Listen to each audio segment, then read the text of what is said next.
The Fate of Austria. This video is purely for entertainment and does not infringe on copyrights or laws. The rights to the novel and image belong to the original author. We do not claim ownership.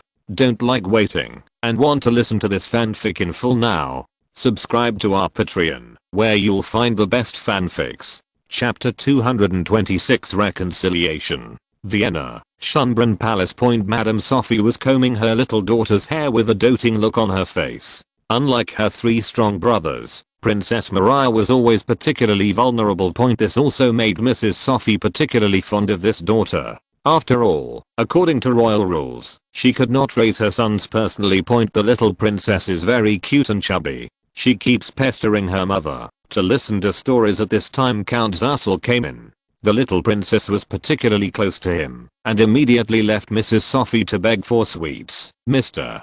Count, do you have any candy?" "Yes, your highness princess."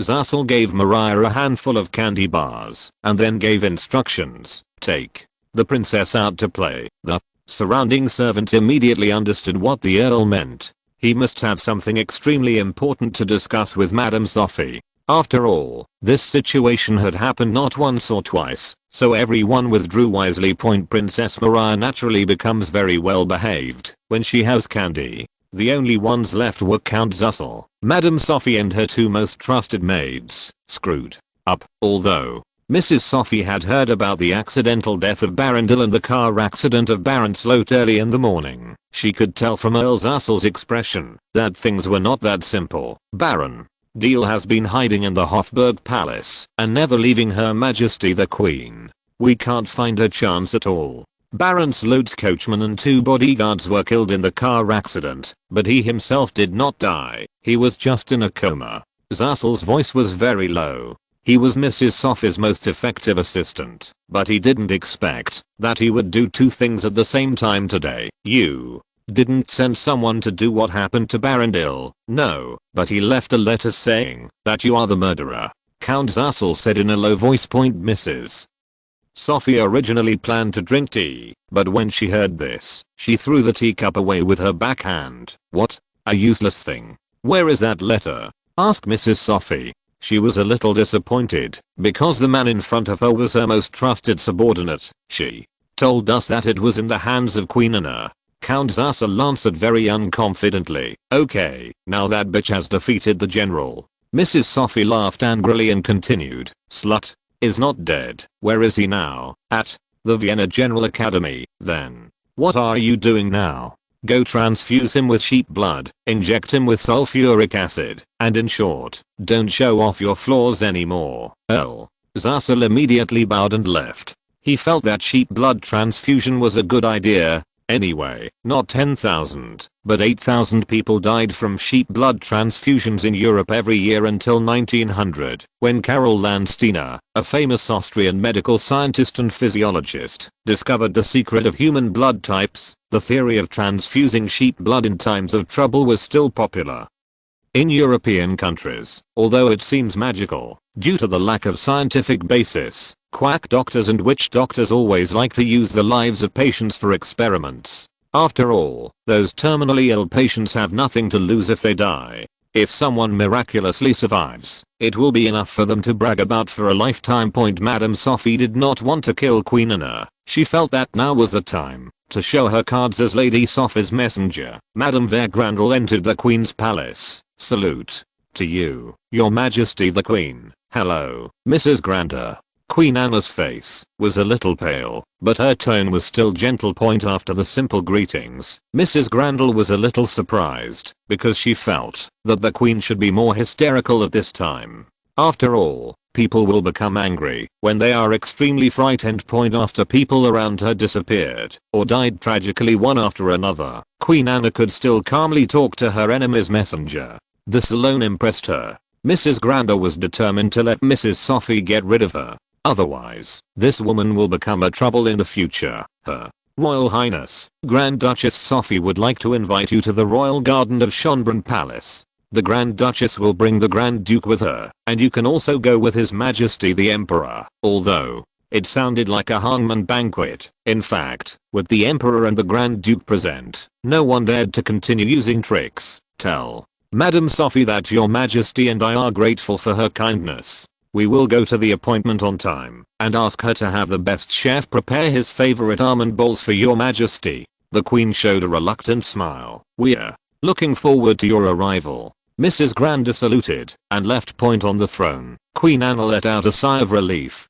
She didn't know how the shrewd Barondil died, but she only knew that the two were still together before that point if, as the guard said, Dill's belongings exploded. If the explosion had happened earlier, I'm afraid he would have been affected as well. Point thinking of this, she couldn't help but feel a chill. Dill's analysis is correct. It seems that the person who wants to harm me is really the Grand Duchess Sophie. What a good man. What a pity. Anna couldn't help but feel a little sad when she thought about this, and then thought about her expression.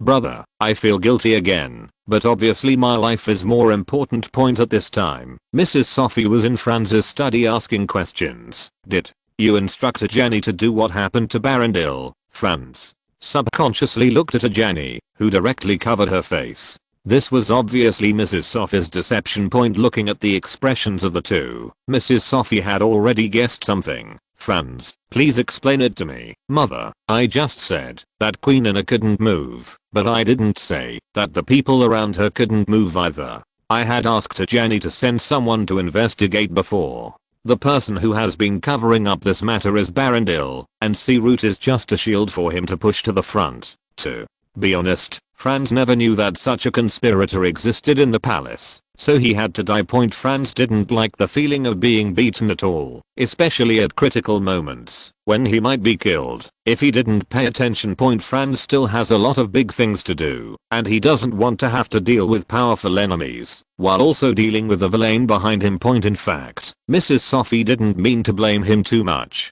On the contrary, she was very pleased with Franz's behavior, because she always felt that Franz was not cruel enough. Point however, Mrs. Sophie was very dissatisfied with Ajani's attitude of not reporting to her and concealing the facts, because for Mrs. Sophie, although Ajani was trained by her, she was still by Franz's side, an unstable factor. Now, the person who gave advice to that bitch is almost dead. Now I plan to make peace with her. Will she forgive me? Mrs. Sophie is obviously very satisfied with the current result. Point. Although she didn't do it, she still feels very proud. Mother, if you are so sincere, she will definitely understand. Franz said. Miss Ajani. Mrs. Sophie deliberately raised her voice. At your command, Madam Sophie. Ajani looked humble and respectful. Mother, Miss Ajani still has a lot of work to do. Franz couldn't bear to see Ajani's appearance and planned to help her out. Point however, Mrs. Sophie did not seem to intend to betray Franz and touched his head lovingly. The knife will become dull if it is not sharpened. Let me help you. She will be able to use it better in the future.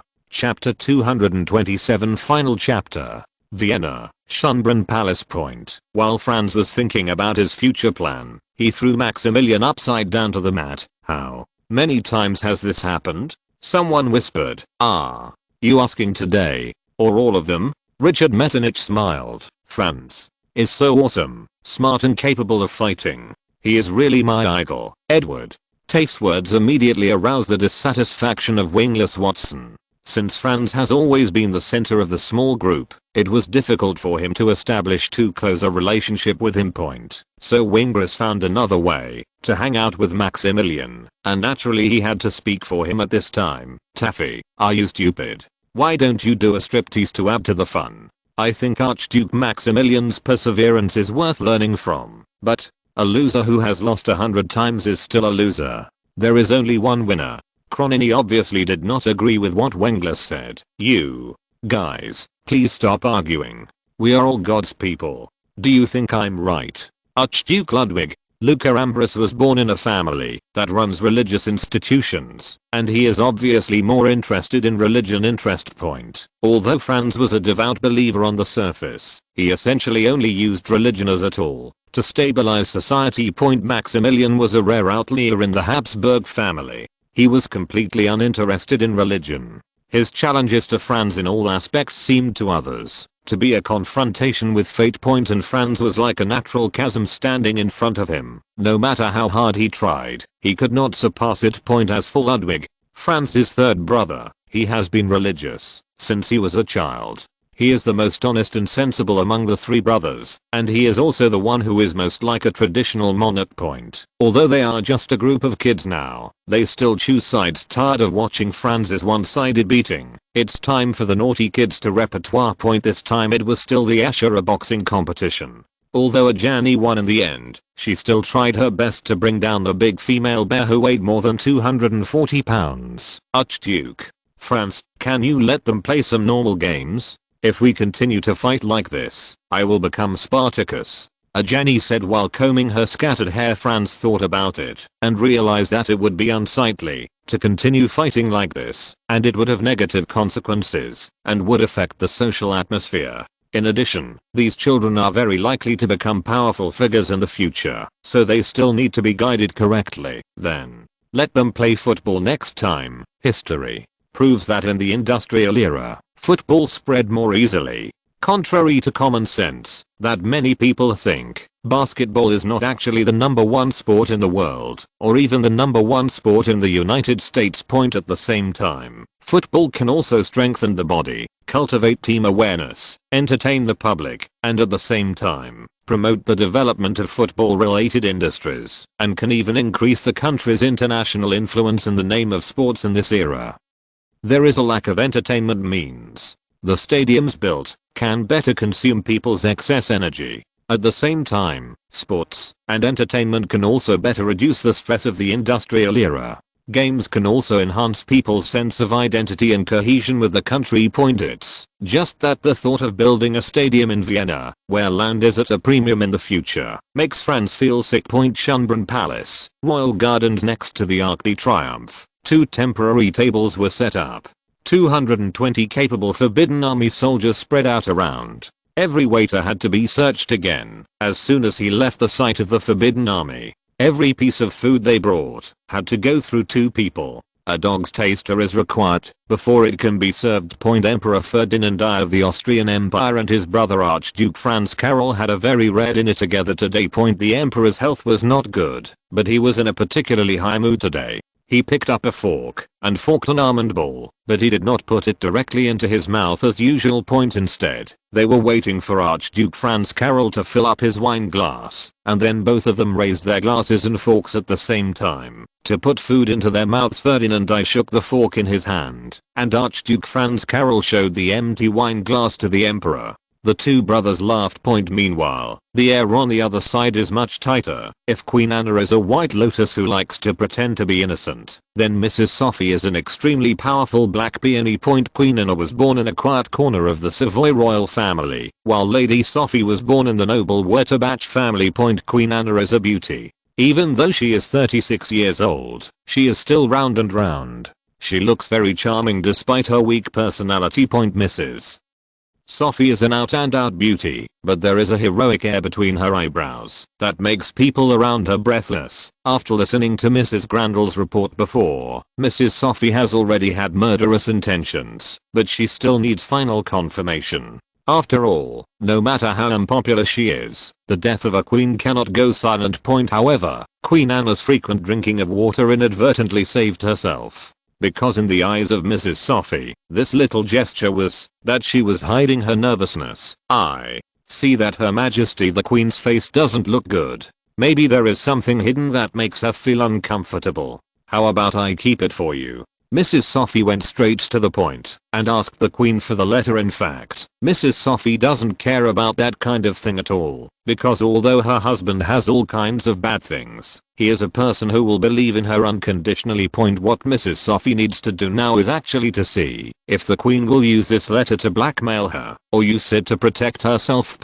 If it is the latter, then a short-sighted woman is not worth the risk of getting rid of her, but if it is the former, then Mrs. Sophie will not leave a woman in the world who will threaten her family. Would it make you feel better if you just take it out? Of course, I believe that there are some things that have nothing to do with you. You have just been deceived by some people. You can trust me. After all, we are a family. Mrs. Sophie was very happy that Queen Anna chose the latter. After all, she didn't want things to get out of hand. Queen Anna took out a letter and put it on the table. In fact, it made her think for a long time whether to hand over her life-saving charm. But when she saw that the Imperial guards around the palace had changed into new faces, she understood that this was not a life-saving talisman, but a life-saving talisman point. Just as Madame Sophie was about to take the letter away, Queen Anna held the other end of the letter with her hand. "You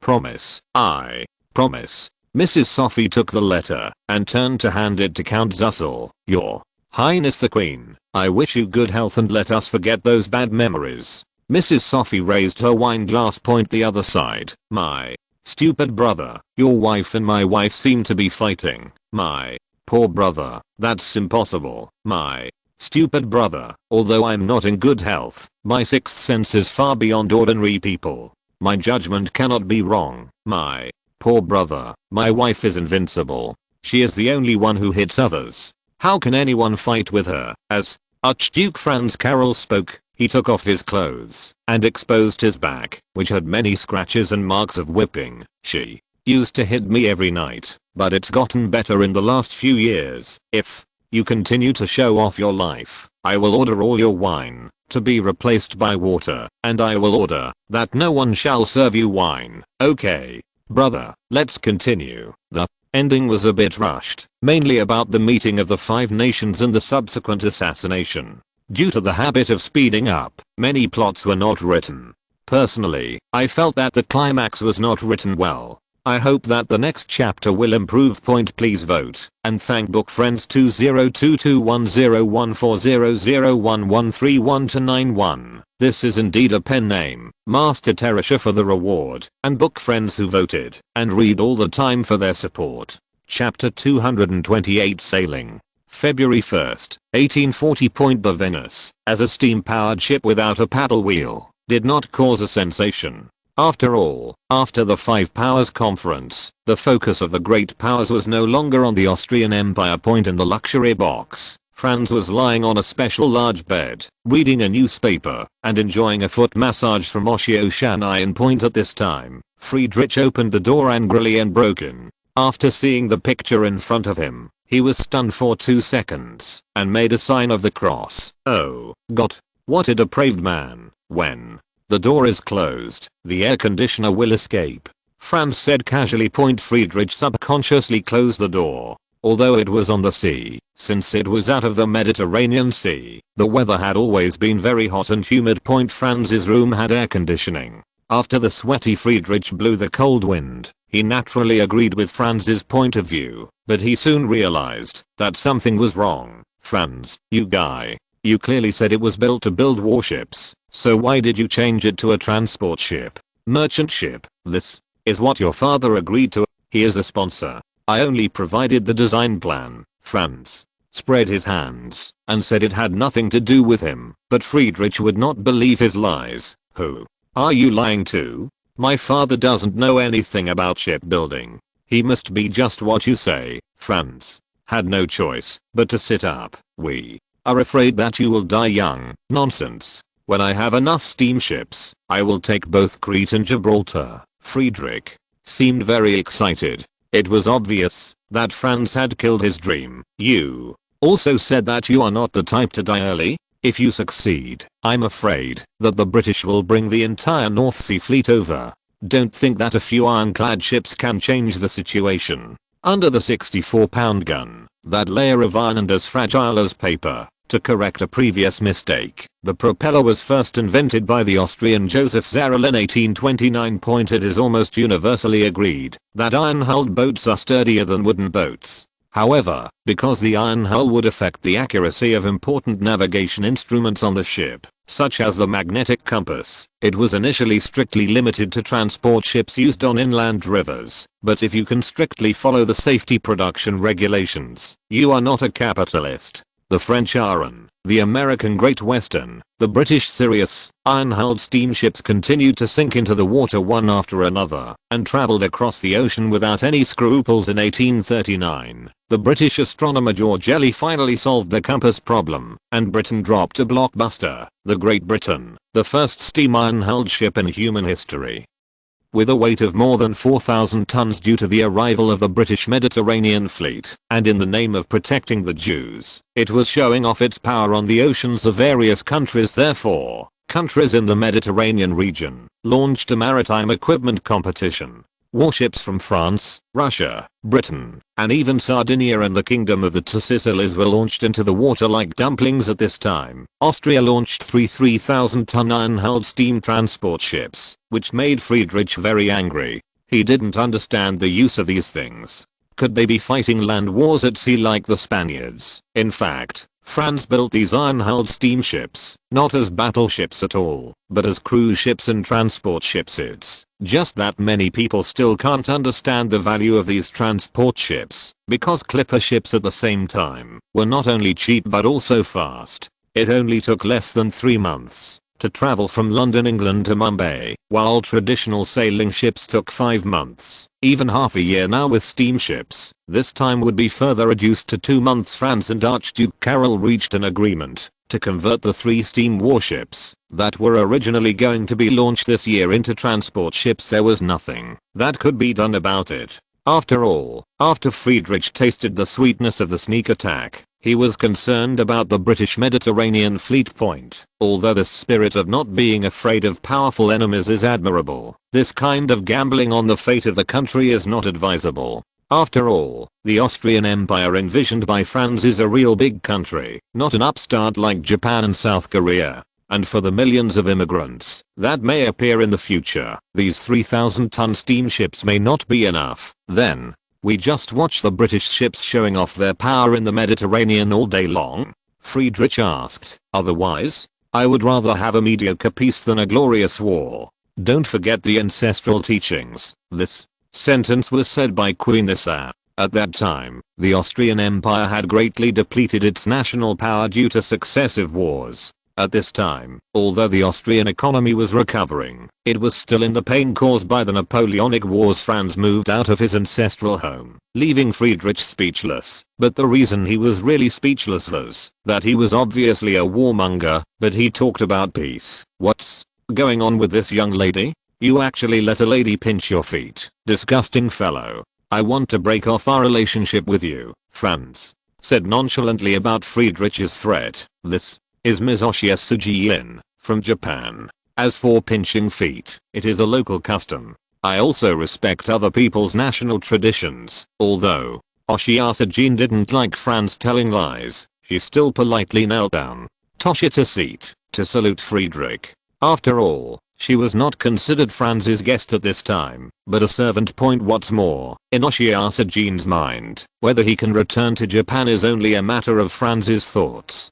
And she didn't feel at all that serving Franz was a shameful thing. On the contrary, she felt it was a great honor. Hello, Archduke Friedrich. I have heard about you for a long time. It is a great honor to meet the hero who attacked Alexandria today. It's just that the former's actions frightened the latter so much that he jumped onto the stool. What's going on?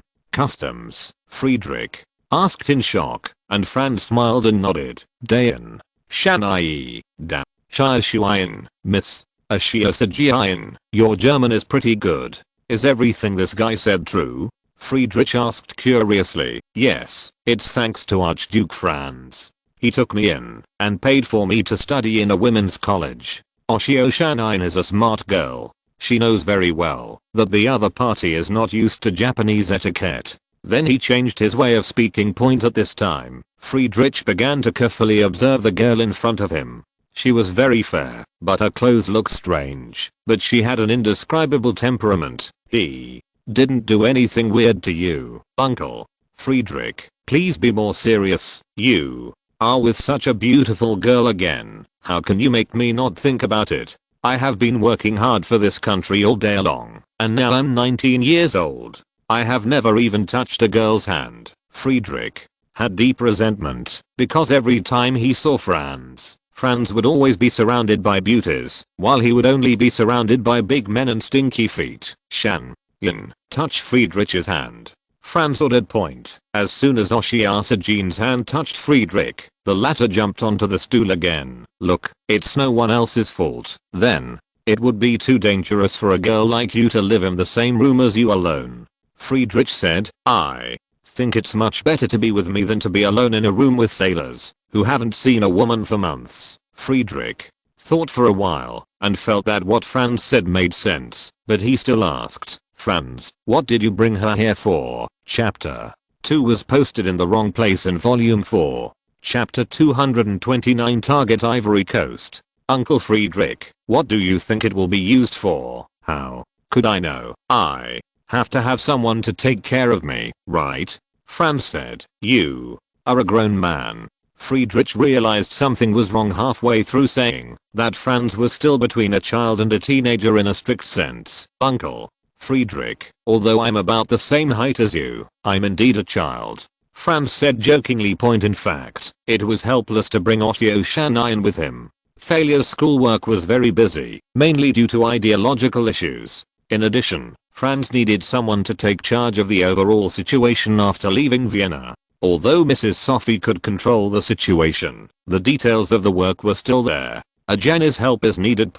And when it comes to the ability to take care of people, the women around Franz together may not be as good as Oshisuji. After all, Japan's cultural heritage is there. Also, in order to ensure her loyalty, she must show off her muscles from time to time. Japanese people have serious psychological problems, and Japanese women are even more serious, especially Japanese women who are alone overseas. What kind of kid are you? You're worse than an old man. Friedrich was obviously very unhappy. 10-year-old Franz is close to 150 centimeters tall, while 19-year-old Friedrich is only 158 centimeters tall. Uncle Friedrich, you are wrong to say that. The people who did the bad things are you and your soldiers. I'm just giving you a reasonable suggestion. You guy, are you here to discuss trade with a few indigenous African tribes in such a grand manner? Yes. The Spanish and Portuguese trading posts in Ivory Coast have been acquired by me.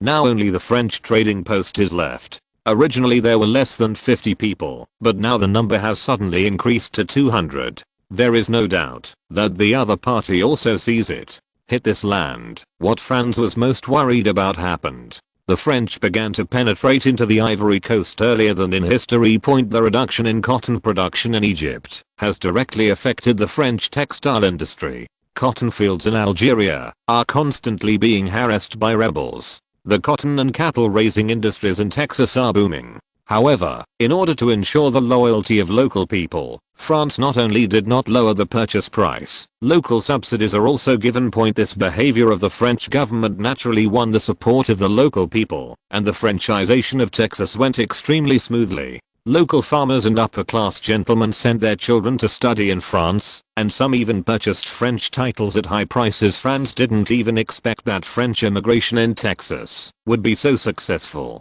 What about the promise that the American people would love freedom uninhibitedly? Are you ready to franchise everyone without even an uprising? Of course, the franchisation of Texas directly stung the sensitive nerves of Americans. After all, they still had large tracts of former French colonies in their hands. Moreover, the Americans have sacrificed so much for Texas before, but now they are taking advantage of the French. All previous efforts have become sunk costs, and what is even more frightening is that they may be counterattacked. Mexico next door was equally shocked. They were surprised that Texas was developing so fast, but they were shocked that the ambitions of the French had not been satisfied.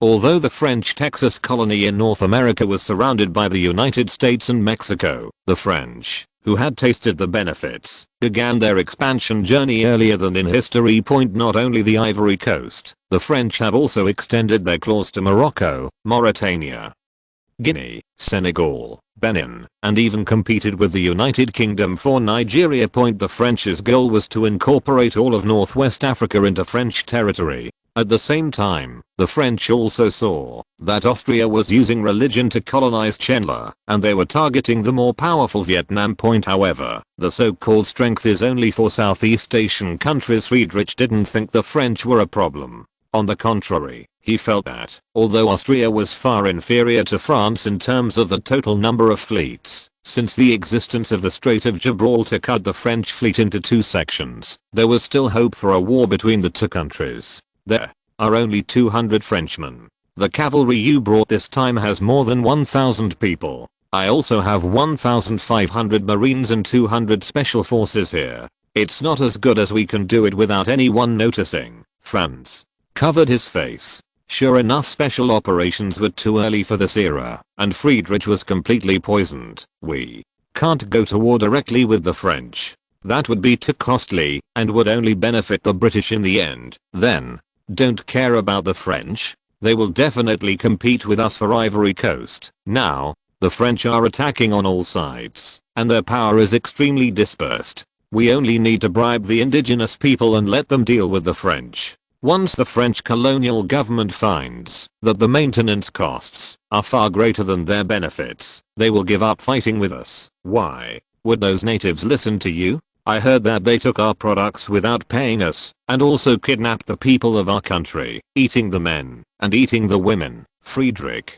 had obviously believed the rumor, but at this time Franz did not want to correct the merits. What are the people we brought here for? Franz asked. Then, there's still going to be a war. I said we were here to discuss business, but I didn't say we wouldn't use force. But, isn't it a bit overkill to only deal with the natives of Ivory Coast? We are going to Guinea, Ivory Coast, Togo, Cameroon, and Congo. In these 5 places we still have a chance to compete with Britain and France. So many? How can there be so many of us? Friedrich couldn't help but worry again. We are here to trade, not to fight, and colonization is a long process. The entire process may take 10 or even 20 years to complete the first step. So long. And if we want to colonize these areas, how can there be so many pioneers? Even if you catch all the homeless people in Austria, it won't be enough. Ajani made some mistakes when she hired homeless people to develop the colony.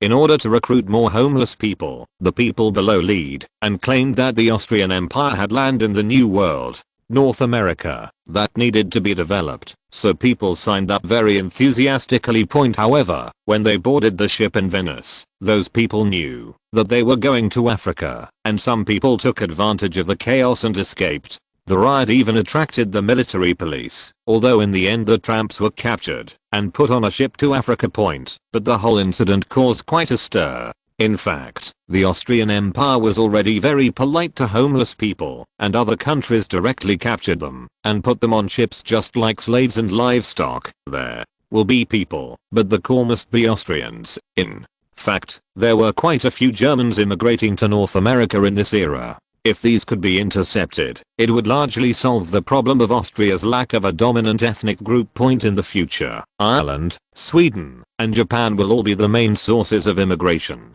About 3 million Irish, 1.3 million Swedish, including 750,000 Norwegians, and 1.1 million Japanese will leave their countries, either voluntarily or forcibly, and the New World start living.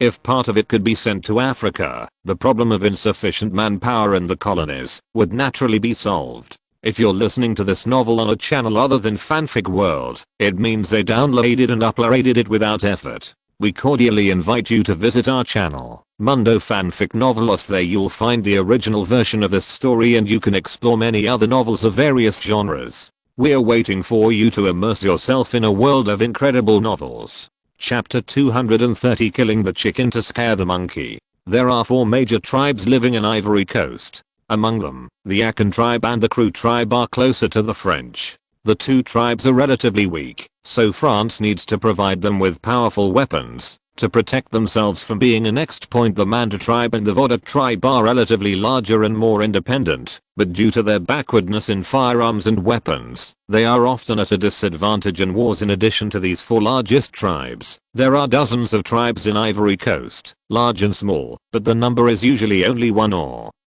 2,000 or even less. Needless to say, the commodities these 2 tribes exchanged were slaves. Although the French government has explicitly banned the sale of black slaves, the price of slaves is now too fragrant and tempting. For slave traders, it was worth it. Even if they risked their lives, the French could exchange an old-fashioned Cholville flintlock gun in Ivory Coast for a strong slave, and then sell it to the United States for a sky-high price of $600. You must know that the price of a bottle of Cholville at this time is around $8 US.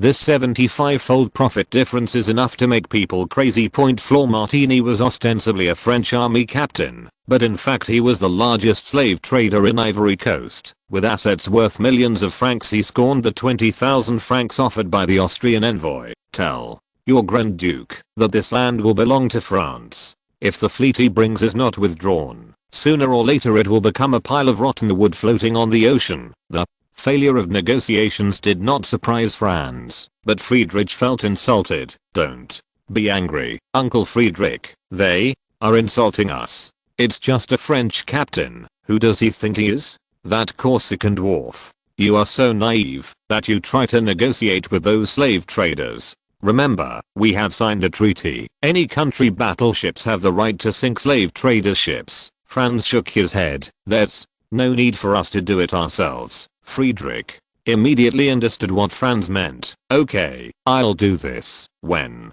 the Austrian naval ship appeared in the port, the chiefs of each tribe learned the news from their own sentries. Franz then sent invitations to the chiefs, hoping to conduct trade with various tribes. These indigenous tribes were eager for European goods, and were naturally willing to trade with Austria, especially weapons, ammunition, ironware, medicines, and small handicrafts such as watches and compasses. Others such as snuff and sugar were also hot sellers. As for the things used in exchange, the first thing these indigenous tribes think of is slaves, and even their own internal members can be sold openly. However, Franz had no interest in slave trading, so the chiefs had to reluctantly take out their tribe's ivory, animal skins and food. In fact, these things are not of great value to Austria, so Franz made several suggestions. First, the indigenous people can exchange labor for goods, and second, they can also choose to plant coffee and cocoa, but the chiefs are not interested in this. The proposal was not very approved. Among them, the Akan tribe did not send anyone to attend the appointment. Although it was expected, Franz still felt unhappy. However, since the opponent was a group of indigenous people, Friedrich's performance was not as intense as before. Let's go and destroy the Akan tribe. Friedrich thought he heard wrongly. We are going to war. The Akan tribe has humiliated us, and they must pay for it. Although Franz said this, he had actually investigated, and found that this tribe was a die-hard supporter of the French. The entire tribe only had more than 10,000 people, but it had more than 3,000 guns. Even the entire Ivory Coast, the largest Vodok tribe, 30,000 people, did not dare to fight with it. Then, tomorrow night, I will ask the special forces to blow up their arsenal first. Uncle Friedrich, we don't have enough intelligence. We'd better use our precious special forces members sparingly. Then, how to fight this battle? It's safest to fight directly head-on, without the support of reliable and accurate intelligence. There is no difference between rashly carrying out special operations and risking death. Although special forces are almost omnipotent in movies and games, in fact once they are discovered in advance, their performance is no better than ordinary infantry. At this time, the safest way is to conduct frontal combat, so that the possibility of accidents is minimized, and the effect is most obvious. Franz did not think that the Ivory Coast would be stronger than the Zulus, but even the Zulus could not beat the car formation of 470 pioneers at this time. Franz's side had 1,500 marines, 1,000 professional dragoons, and a strong artillery team. Anyway, in terms of Linoup alone, it was much stronger than the Dutch pioneers. Of course, Franz didn't want to go to the battlefield in person. He still felt it was safer to stay on the boat. If any stray arrows or shrapnel were to fly towards him, wouldn't he die before he left the battlefield? It's just that Friedrich would not allow deserters in his team, even from the royal family. The war priests of the Akan tribe predicted that their tribe would cover the earth with blood, thunder would fall from the sky, and boundless fire would devour everything. As soon as the war began, warriors from the Akan tribe armed themselves with guns and shields and swarmed toward the Austrian marines like crazy. You heard it right, a shield in one hand and a rifle in the other. Africans at that time believed that bullets were magic, and whether they could hit them all depended on their faith in God's mood. Due to the lack of roads and efficient transportation methods, large caliber artillery could not be transported. The artillery only brought 1,000 rodless spinning congreve rockets and 4 4-pound field guns. 10 launchers were set up, and with the sound of swish, swish, the gorgeous fireworks death flew towards the enemy at a speed of 5 rounds per minute. When the rocket rose into the sky, the indigenous warriors were dumbfounded. They saw those strange things swelling and rushing into the crowd. Huge explosions, accompanied by flying flames. Everything was just as the wizard predicted. But it seemed that it was his own side that was being slaughtered. Before those indigenous warriors could wake up from the shock, the Austrian infantry opened fire. Intense bullets were fired at the indigenous people who only had cowhide shields and grass skirts for protection. Most of the bravest and most powerful warriors in the tribe, who were standing at the front, fell down at once. Although the shooting has not stopped, it seems that the indigenous soldiers who have survived in the hellish environment are on the verge of collapse. However, the cruel battlefield will not give them any chance to breathe, and they will only be greeted by the servants of death. As the young people of the Akan tribe continued to fall down one after another, looking at the bloody battlefield, the chief wanted to go to the war priest to ask for an explanation, but at this time the old wizard had been hit by a rocket and burned into a pile of coke. Less than a quarter of an hour after the war started, the 5,000 warriors brought by Chief Akan were already defeated. These warriors were as fast as flying and could usually escape, even if they couldn't be beaten. However, this time they encountered the Austrian cavalry.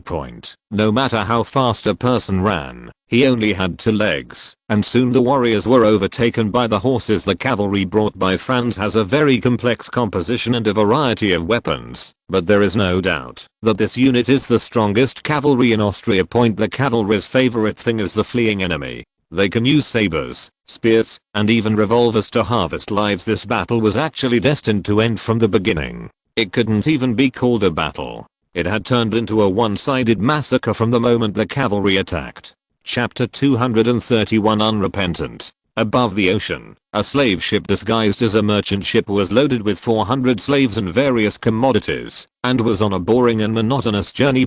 Captain Joel Martini is the younger brother of Captain Flor. He was originally a cotton merchant traveling between America and Europe. However, due to the previous economic crisis, he was saddled with huge debts. Fortunately, Captain Flor gave him a more lucrative job was arranged. The only difference compared to before was that he had to go to Africa one more time. Although this job was very profitable, it was an illegal business. He thought about stopping after a few more trips, and then went to North America to buy a piece of land to do it. A rich man. Suddenly the lookout shouted, "It's a warship. There's a warship. What's all the fuss about a warship?" The first mate scolded disdainfully. They have taken care of the British and French warships in charge of this area. As for the warships of other countries, they usually don't mind their own business. If they encounter a stupid man, they just need to take care of it a little, and the sailors will naturally not embarrass them. "It's been following us,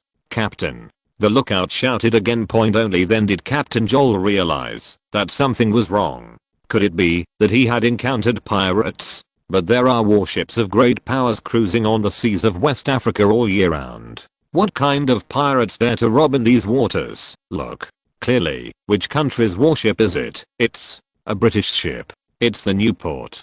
The lookout's voice was already trembling. HMS Newport is the flagship of Vice Admiral Henry Bergstein, commander of the British West Africa Fleet. He is different from most British people. This person neither loves money nor is a gentleman. He is a hero in fighting the slave trade, but he is also a madman. Damn it. Hurry. Go at full speed.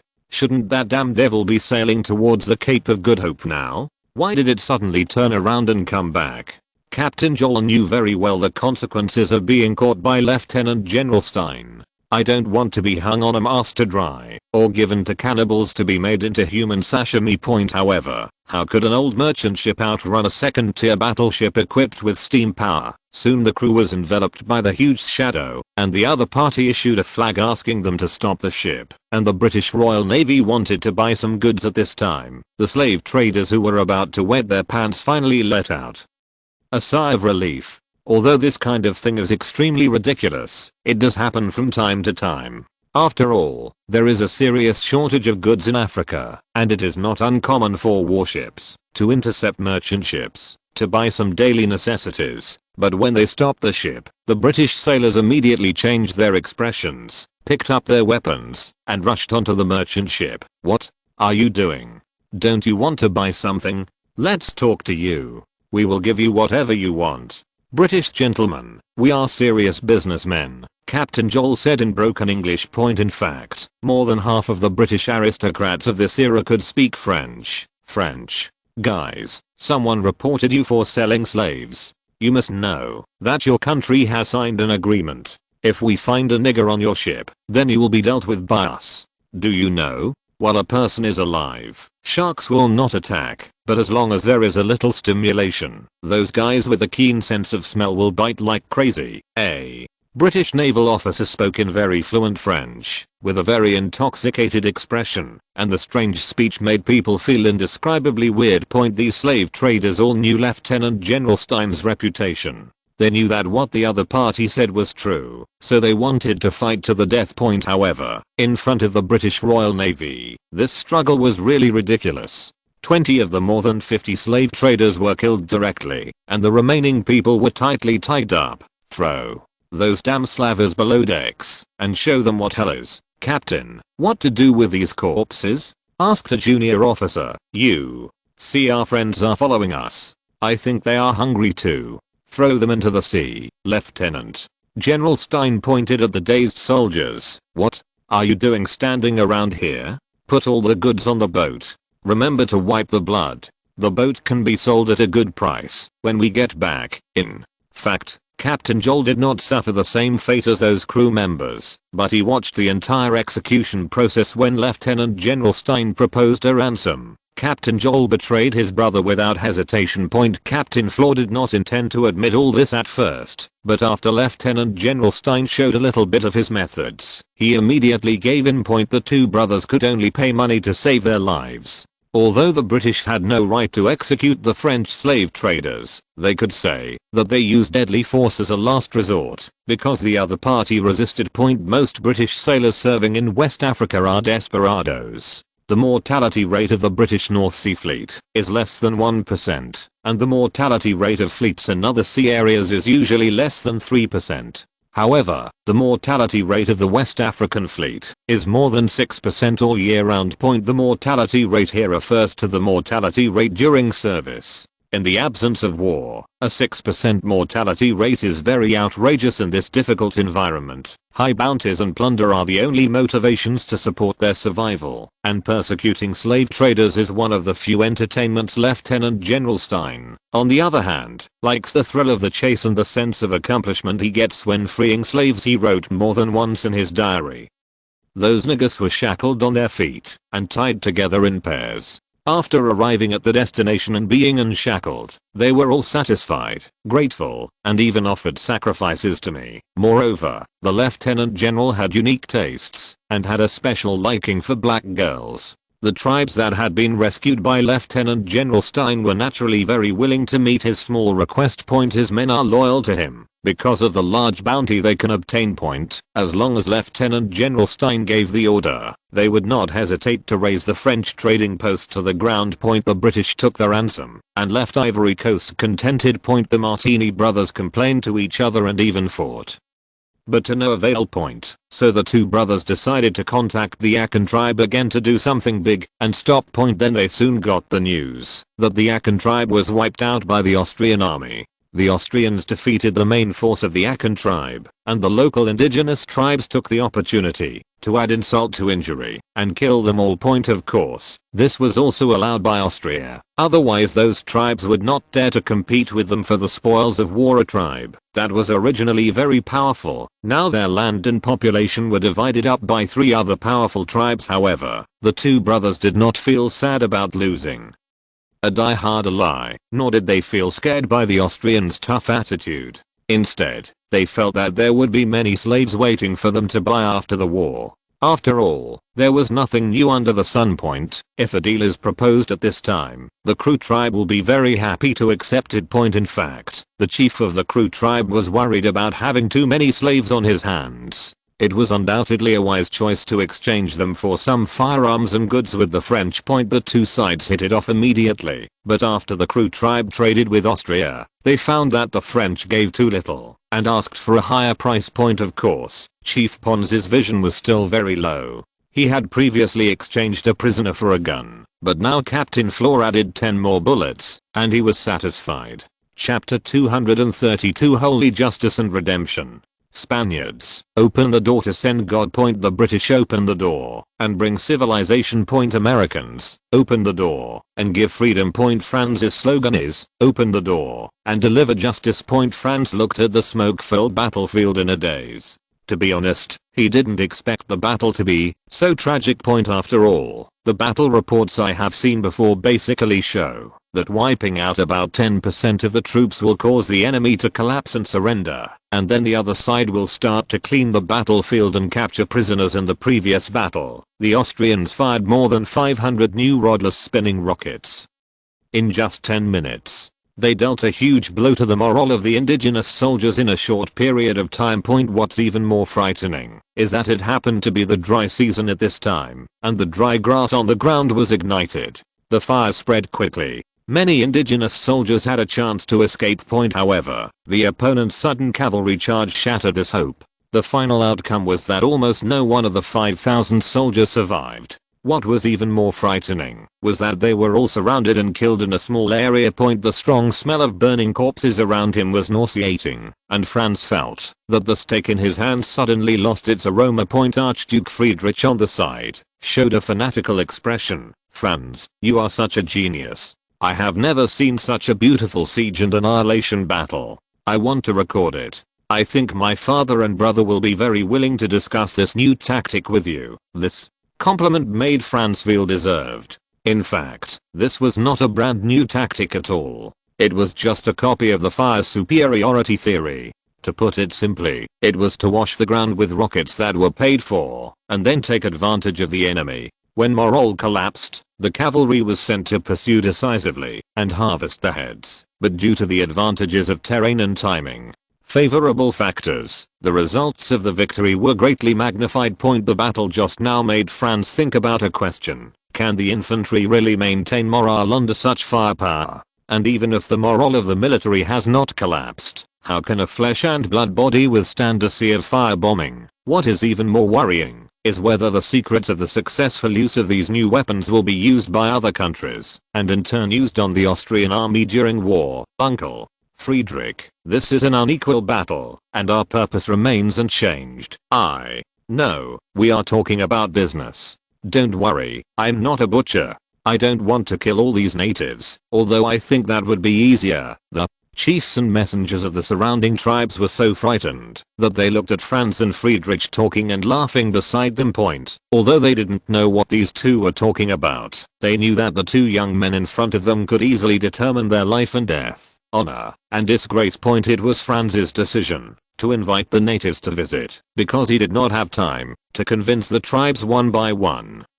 So he hoped to show them the pros and cons in the simplest and most direct way. At this time, Franz reminded the translator and asked him to remind the tribal leaders again to consider signing the protection agreement, and at the same time asked them to talk about their grievances with the Akan tribe. In fact, it is funny to say that there are hundreds of languages in the land of Ivory Coast, but the lingua franca is Portuguese and French. Of course, from now on they will have to learn one more language, and that is German. Seeing the chiefs signing the protection agreement one after another, Franz couldn't help but feel relieved that his goal had been achieved. As for the numerous grievances between them and the Akan tribe, it was simply too numerous to describe. Even if it took 7 days and 7 nights, he couldn't finish it. They were robbing water sources, livestock, and women. They were as small as using toilet paper and trampling ants to death. They were as big as the Akan tribe launching several wars and plundering so much land and people. People have a comparison mentality.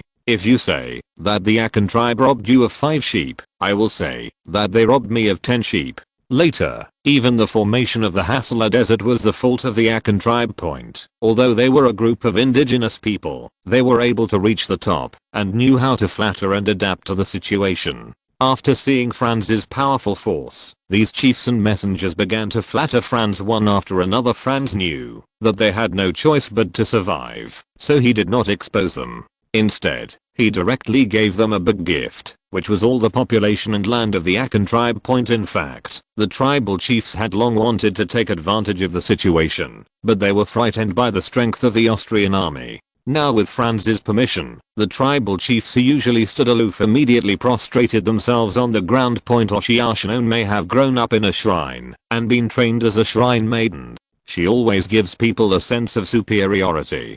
Coupled with her cold eyes and cold appearance, people will mistakenly think that she is a shrine maiden, a fairy who doesn't eat the fireworks of the world. After that, all her behaviors were up to standard and very polite, but she just gave people a feeling of being distant from others at this time. Franz looked at Ian again. Their eyes met, and she inadvertently showed a flattering smile. Franz nodded with satisfaction.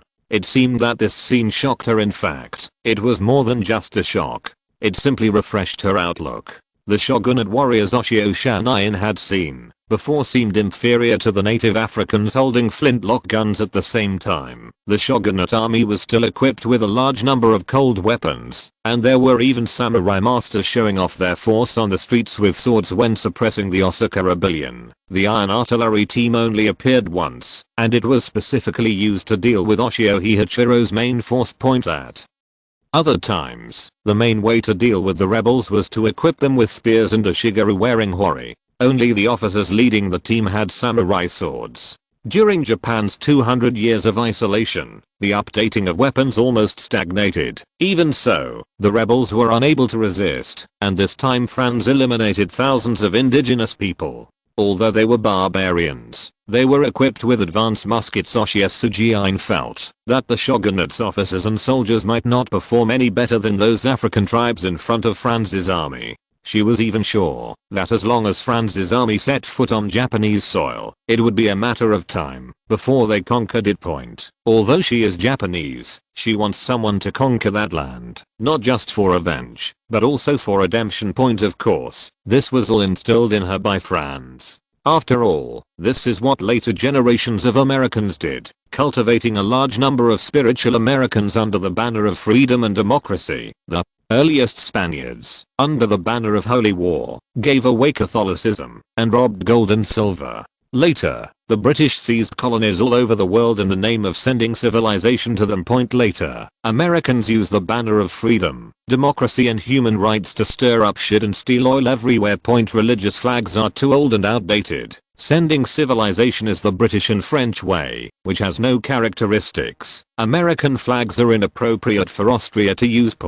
If Franz used it, he would either be imprisoned in a lunatic asylum, or Austria would be broken into a dozen pieces in minutes. So Franz customized a new banner for the Austrian Empire at this time: holiness, justice and redemption. He characterized Oshiyasujiin as a holy avenger who upholds justice for the weak and redeems the ignorant. This same theory can also explain current wars and any wars in the future. At this time, Miss Shanayan was thinking about it. Franz destroyed the Aachen tribe to uphold justice, signed the Protection Treaty to protect the weak indigenous people from the great powers, and established the colony to redeem the ignorant local people. Ask for votes. Chapter 233 Certificate of Surrender. Ivory Coast, Kru tribe. Chief Pons was still excited about the transaction he had just made. He had exchanged 600 guns and 20,000 rounds of ammunition in one go. But now that the Aachen tribe is finished, the French can only deal with themselves. If this trend continues, sooner or later he will be able to organize an invincible army.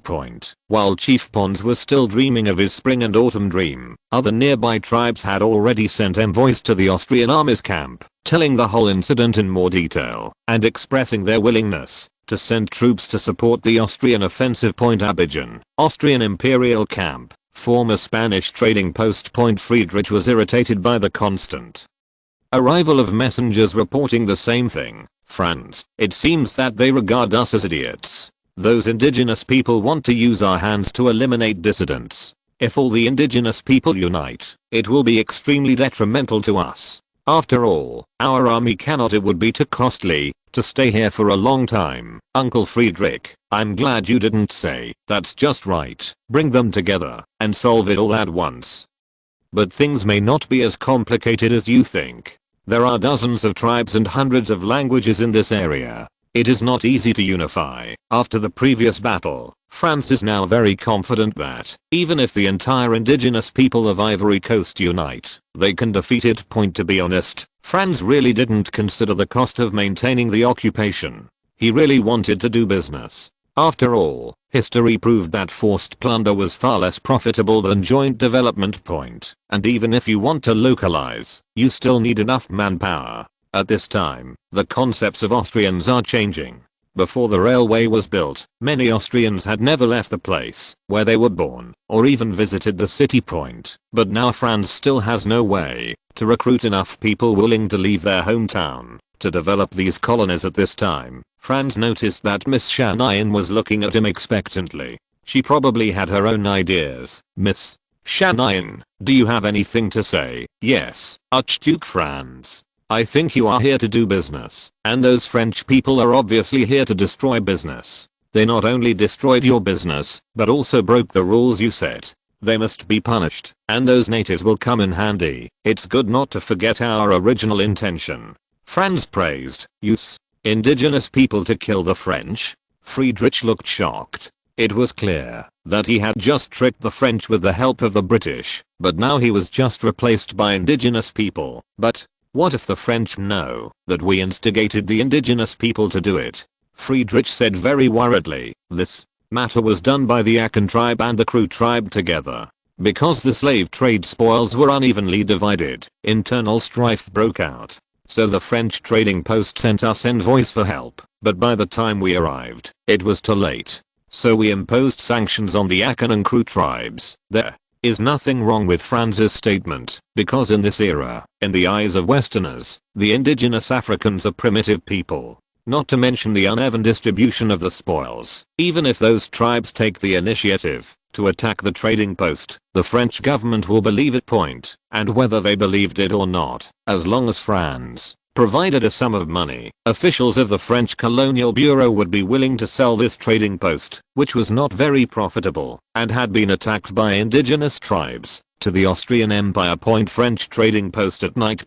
Captain Flor was very depressed. His efforts in the past few years were all in vain, but it was not easy to survive from the British. After all, if the money was gone, he could continue to make money. If his life was gone, everything would be the same. Retired. After this period of ups and downs, Captain Flor swore that after he made this last move, he would return to France and find an honest and dutiful woman to live in the country, working at sunrise and resting at sunset. The trading post was poorly guarded, and oil lamps and candles were expensive. Except for a few people who took turns guarding the slaves, most of them had gone to bed. It was extremely quiet in the woods today. Only the mosquitoes on the beach kept chirping. Thomas had to keep driving away the mosquitoes with his hands. Although the entire trading post was extorted by the British for 2 million francs, for him, a newcomer in the industry, not only did it not scare him, but it made him full of motivation. Thomas even began to imagine that, after working for a few years, he would have tens of thousands of francs. Then he would first live in the Moulin Rouge for a month, and then go to Blue Satin. Moulin Rouge, a famous attraction in France. Tutu Bayo is the leader of a small tribe. Their tribe only has more than 500 people, but most of them are brave and good at fighting. Tutu Bayo is the bravest warrior among them. His apron is made of the mane of the most brutal lion on this grassland. However, due to the emergence of muskets and the small population of the tribe, Tutu Bayo was destined not to become a great chief. And as those already powerful tribes became stronger and stronger, the fate of his tribe being annexed seemed inevitable. At that time, the annexation between tribes usually ended by killing all the men on one side or selling them all as slaves. After Tutu Bayo saw the power of the Austrians, he decided to take a gamble. So when other tribes were still hesitating, he took the initiative to step forward and ask to be the vanguard point. Although Tutubayo's behavior aroused dissatisfaction among the leaders of the Mand and Vodok tribes, they did not dare to do anything extraordinary because of the presence of Franz and Friedrich. Franz readily agreed to his request. After all, Austria needed an agent in the Ivory Coast, and the young man in front of him, who was extremely ambitious and had little foundation, was very suitable. Although the leaders of the two tribes, Manda and Vodok, now respect Franz, it is only a superficial phenomenon. When Franz proposed that they go rescue their trapped compatriots, the two leaders resisted and refused to accept the petition. When Tutubayo stepped forward, these two guys also tried to use their power to overwhelm others. What Franz hates the most is this kind of guy who wants to get benefits without putting in any effort, but also wants to save face, and doesn't want others to show off.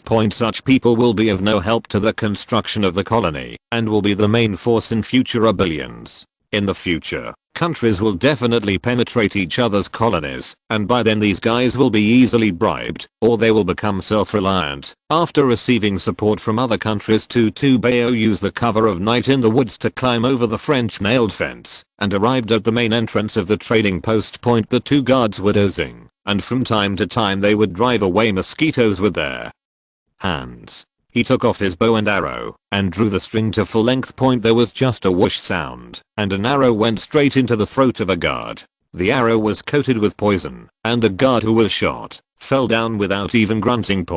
As soon as the other guard turned to look at his fallen companion, a big black hand covered his mouth, and then his neck was scratched by a cold blade. Thomas wanted to say something, but the blood foam blocked his throat, and he could only make a gurgling sound. After the two guards fell, Tutubayo imitated a bird call, and then a group of indigenous people, armed with broadswords and spears, came out of the woods and filed into the French trading post. Chapter 234 Night Attack. There are almost no guards in the trading post. They have enjoyed comfort here for too long. The most deadly thing for them in Africa is heat and disease, and the threat of indigenous tribes has long been forgotten. Joel Martini was walking to the bathroom swaying after getting up from the night. He drank a lot today because this business was very successful. As long as they could transport the black slaves to Texas, they would have $350,000 waiting for them. Watching them and Captain Flaw has decided with him to keep this profit for himself and leave this hellish place never to come back again. Suddenly he felt a bite on his neck. He reached out to grab it, but pulled out a poison dart. Just when he was about to shout, he suddenly found that his mouth was not obeying his command, and he fell softly. The venom on that poison dart is a mixture of black mamba and several poisonous insects and poisonous weeds. All of them are neurotoxins. They are very powerful, but cannot be stored for a long time. It is undoubtedly very dangerous to prepare this poison thing, so Tutubayo will not use it easily. A group of indigenous warriors, covered in black resin, quickly eliminated all the drunkards still wandering in the courtyard. Tutubayo pointed to a few simple wooden houses and assigned soldiers to deal with the people in the houses. There were more than 30 people crowded in the first wooden house. The air was turbid and everyone slept like a dead pig. Tutubayo and his warriors exchanged glances, no words, only gestures. Walking to the bed, he held down the mouth of a sleeping soldier, and the blade scratched his neck. There was no resistance or struggle, only the twitching before death and the faint sound of blood spurting from the neck. Tutubayo crossed the corpse and came to the second man. There was still no struggle or resistance, only mechanical harvesting and flowing blood. 1 room, 2 rooms, 3 rooms. The bloody assassinations are being repeated one after another, covering the mouth, cutting the throat, covering the mouth, cutting the throat, in an endless cycle, and the smell of blood is floating in the entire camp. Tutubayo killed at least 20 Frenchmen in one night. He shook his sore arms and could not hide his excitement. You must know that before, even the most powerful tribe in this land did not dare to step into this land area. The elders in the tribe say that devils live here, and even the wizards are scared to death every time they talk about the French on the seaside. All the indigenous warriors had the same idea as Tutubayo. This battle was just like their usual hunting of orangutans and baboons. Some indigenous warriors relaxed their vigilance because of this. At this time, gunshots were heard in a room Two indigenous soldiers happened to encounter a French soldier who was getting up at night. The fight between the two sides woke up other French soldiers. Soon gunshots rang out in the trading post one after another like popping beans. The indigenous warriors wanted to take advantage of their numerical advantage to kill all the remaining French. However, the weapons gap between the two sides was too great. The indigenous warriors who rushed in front were shot down by the French, and those behind did not dare to step forward. Soon the second round of gunfire rang out again, and another group of indigenous warriors fell in a pool of blood.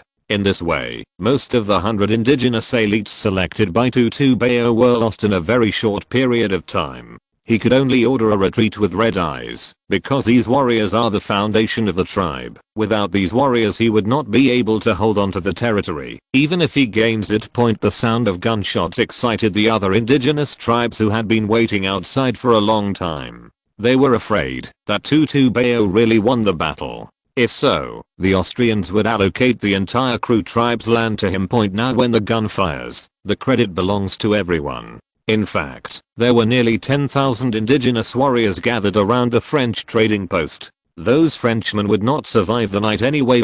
Captain Flaw was still frightened by the attack just now. He did not expect that the natives would actually attack the trading post. After counting, more than 150 people died in the attack, including his brother Jolmar. Tiny point: there are only 25 French soldiers left in the trading post. Fortunately, the slaves are still there, and there is an Austrian camp nearby, and a merchant ship. Slave ship will arrive in a few days. What he had to do at this time was to survive. The camp was obviously no longer safe. It was better to sell it to the Austrians and make another profit. As for those slaves, let's just say they were prisoners who attacked the camp. Flaw made up his mind and prepared to let his men count the supplies and slaves. At this time he heard the roar of war and the sound of buffalo horns, overwhelming in all directions. Kru tribe. Chief Pang was playing with his new snuff bottle when suddenly the tribe's wizard ran in crawling. Chief, the white men are coming. Invite them in quickly, you idiots. Slaves, we have more, as long as they can afford the price. Haha.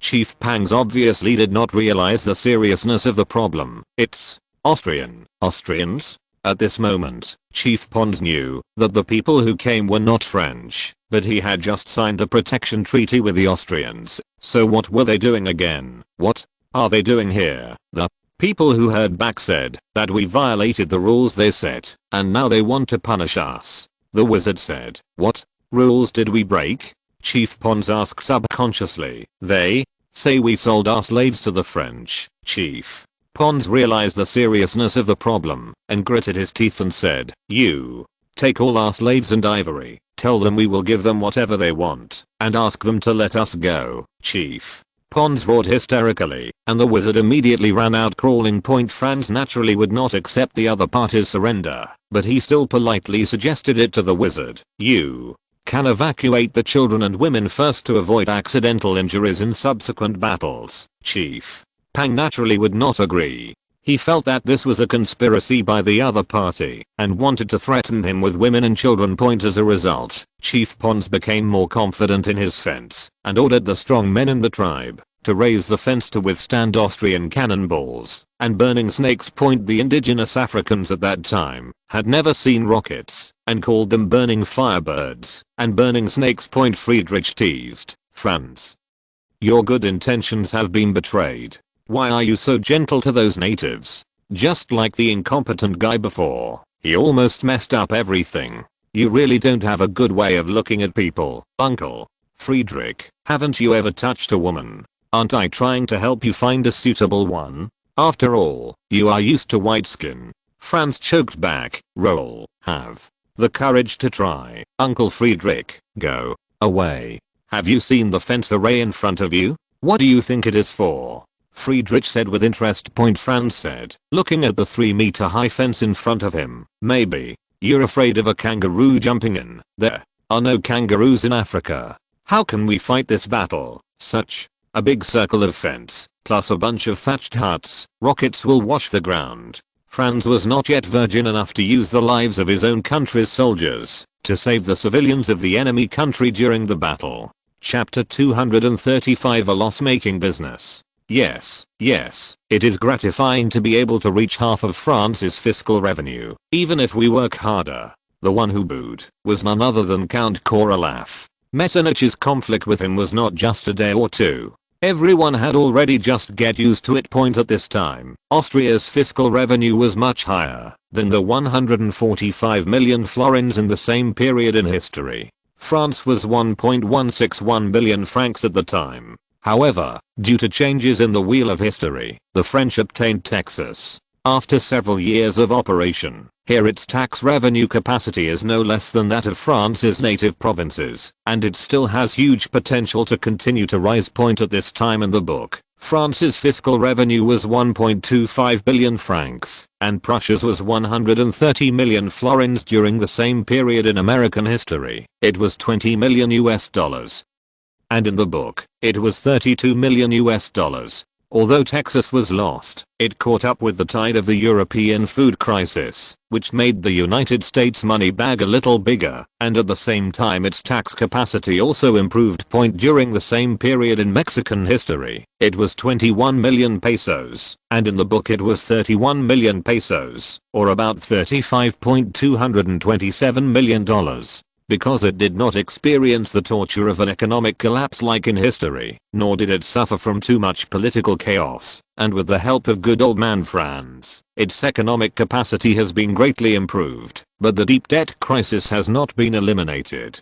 At this time, 1 peso contains 25.8 grams of silver, and 1 pound is exchanged for 4.4 pesos, which is slightly higher than the US dollar. In the book, the conversion between pesos and US dollars is 1:1.11. The UK will not participate in the discussion for the time being. Count Korolov, our country's economic growth is the fastest among the world's major powers. And last year we acquired Belgrade and Western Bosnia, and the entire empire is developing in a good direction. We have rescued 150,000 people. Your fellow brothers, shouldn't you be proud? Metternich confused Count Korolov with the Croats of Western Bosnia, which was a humiliation for the latter. Perhaps we should go to Koblenz first to rescue your compatriots. But I ask you to think clearly first. The burden on this empire is too heavy. Our income is less than half of France's, but our debt is 5 times that of France.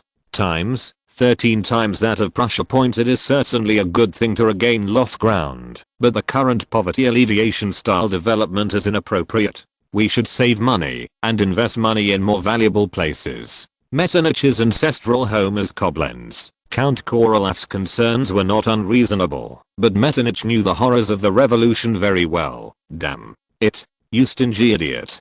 Before you can make any money, those civilians who can't survive will hang you on a tree first. The two sides disagreed on everything, and the 2 Grand Dukes next to them were drowsy, and there was no progress today. The tragedy at the San Pedro trading post quickly spread to France. Alban Rousin, the Minister of Colonial and Admiralty, looked at the report, and then at the 20,000 franc note in the envelope. The Ivory Coast trading posts gave up and instead recognized Austria's trade monopoly on the Ivory Coast. Although 20,000 francs is not much, since the slave trade was banned, the San Pedro trading post has been in a state of loss for many years, and has been attacked by indigenous people many times. Captain Flor lied. Even without this tragedy, France planned to give it up. Of course, it would send another auditor to conduct a final review before giving up. The public pressure caused by the tragedy forced the French government to expend energy and order the colonial department to put the matter to rest immediately. There was no room for negotiation. If he could not complete this task, there would be no need to relinquish his position as secretary of the colonial department. The thought of wiping out 2 indigenous nations with tens of thousands of people gave Alban a headache. At this time, France was becoming more and more uncontrollable on the road to foreign colonization. At the same time, the Spanish Civil War and the Central American Civil War were becoming more and more anxious. What was even worse was that the French Church also planned to learn from their neighbors and start a war in Vietnam. The ecclesiastical state. Fortunately, the Austrians sent troops to kill all the natives, thus saving a lot of money for their own navy. Speaking of which, Alban really wanted to thank those Austrians. Otherwise, let alone the outcome of this expedition, just raising military expenses would be a headache. Those Africans were extremely poor, their land was worthless, and the vast areas south of the Sahara were filled with terrible mosquitoes, unknown diseases, and aggressive indigenous tribes without a return. Naturally no one is willing to pay, but the matter cannot be given up, and needs to be resolved. It requires funding from the state treasury, but such a budget is extremely difficult to approve. And it's really not worth the waste, to waste it on those damn stupid trading post soldiers who can't even make any money. Although Tutu Bayo did not kill the French as he said, Franz still commended him for his courage, and gave him the largest piece of land in the Kru tribe. However, at this time in Ivory Coast, the Mande tribe and the Vodok tribe are still the well-deserved overlords. Franz specified the types of commodities, which were ivory, cocoa, coffee, and cotton. Although he knew that there was rich gold and diamonds buried in the ground of Ivory Coast, he did not know the exact burial location and the time was not yet up to date. Mature mining at this time will not bring any benefits, except encountering the covetousness of the great powers at the same time. Ivory Coast is the most suitable area for growing natural rubber in Africa. Brazil's production cannot keep up with Austria's demand. At this time, pneumatic tires have not yet been born, and the automobile industry has not yet appeared. As technology continues to develop, there will definitely be a global sexual rubber crisis. During this trip to Ivory Coast, a monopoly agreement was successfully signed, and control of the entire coastline was gained. However, at this time, Austria still did not have enough manpower to develop it. It only established 2 trading stations and supply points in Abidjan and St. Pedro. The only valuable commodity in Ivory Coast now is ivory. There are millions of elephants roaming throughout Ivory Coast. Until the 1950s, there were more than 150,000 elephants. Ivory Coast deserves its name. But Franz is not a small animal hunting enthusiast, and he does not want to let the elephants in Ivory Coast become an endangered species for his own personal gain. Historically, from the 1950s to the 1990s, the number of elephants in Ivory Coast decreased by 99%. With the lowest number being less than 1,000. If France showed great interest in ivory at this time, these elephants would be destroyed in advance. Although ivory is precious, it is actually not very useful. It is more of a luxury item in the hands of the upper class or collectors. Once the supply exceeds demand, it will depreciate crazily. In the Ivory Coast, 1 yard of cloth, 0.9144 meters, can be exchanged for 1 kilogram of ivory, and 1 piece of cloth, 33.33 meters, only costs £0.30. Europeans at the same time were far less obsessed with ivory than Asians at that time. Europeans used ivory to make fans, billiard balls, dice, piano keys, and buttons. The only items that could not find substitutes in the short term were billiard balls. Of course, with the development of agriculture and the increase in the contradiction between man and land, those elephants will still inevitably suffer the same fate. This is not something Franz can interfere with. All Franz can do is try his best to keep the price of ivory down, so that those poor animals may suffer less harm. Although there is no killing without buying and selling, it is impossible in this era. Instead of taking advantage of others, it is better to contribute to the construction of the Austrian Empire. Chapter 236. The soil in the Ivory Coast region is fertile and ideal for the growth of tropical plants. It is precisely because of the favorable location and latitude that Franz, who is proficient in agricultural knowledge, and some professional scientists in Austria, prepared a large number of improved seeds for this future model overseas enclave. After long-term research and discussions, and experienced farmers for future farming. However, both coffee and cocoa require 5 years to grow, and more importantly, the trade cycle needs to continue without any interruption during this period, so cotton has become the only crop option. For Austria, an advantageous condition is that it can buy harvested cotton from the Ivory Coast, then transport it back to the mainland, to be processed into cotton cloth by factories, and then sell the finished products to the people of the Ivory Coast. The cycle starts over and over again, forming a closed loop for production and sales. The most important reason not to directly establish a processing plant in Ivory Coast is that there is a lack of a large enough market. Establishing a textile factory in Austria will be more helpful in solving employment and people's livelihood problems, and can play a role in alleviating social conflicts when this trading cycle is formed. A large amount of cheap Austrian industrial products will hit the local market, causing the natural economy to collapse. At that time, there will be a situation governed by a small number of elites and plantation owners. These elites and planters are more economically dependent on the Austrian market, and will naturally be closely linked to Austria politically. Even if the bottom wants to resist, they will not get the consent of the top. As for the so-called upper class elites, they have a natural hostile relationship with the people at the bottom. If they really choose to rebel, then Austria can take advantage of this contradiction to easily subvert them and support a group of controllable high-level leaders. Continue this cyclical game. Franz's jungle trip to West Africa went smoothly at the first stop, Ivory Coast, and then the second stop was Guinea, which was difficult to conquer at this time. The largest colonial force in Guinea was the Portuguese, with a total of about 500 people. In addition, the old overseas colonial powers such as Spain, the Netherlands, France, and the United Kingdom all established trading stations here. The various forces can be said to be intertwined. It's just that the local country is controlled by the Tyrian order.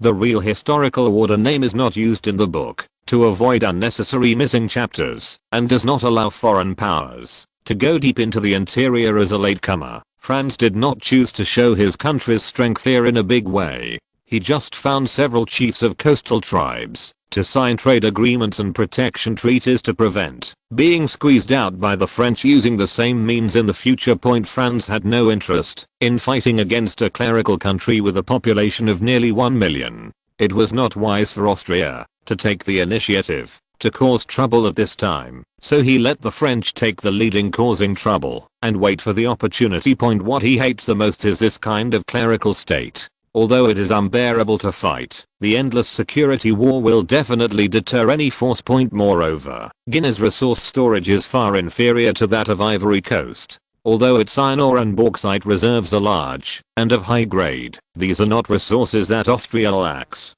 Its only value is the numerous rivers in its territory. The West African Water Tower. The title is not for nothing. Guinea has huge agricultural potential, but due to some special historical and other reasons, 80% of the arable land in Guinea is still uncultivated today. At the same time, it is connected to the Ivory Coast. As long as it is developed properly, it can provide sufficient grain and non-staple food for Austria during wartime. In short, Guinea did have advantages as a colonial option, but its internal ethnic and religious conflicts were so deep that Franz did not want to be the first to wade into this muddy water. Togo, which is on the coast of West Africa, was banned from the slave trade and the entire region fell into a severe recession.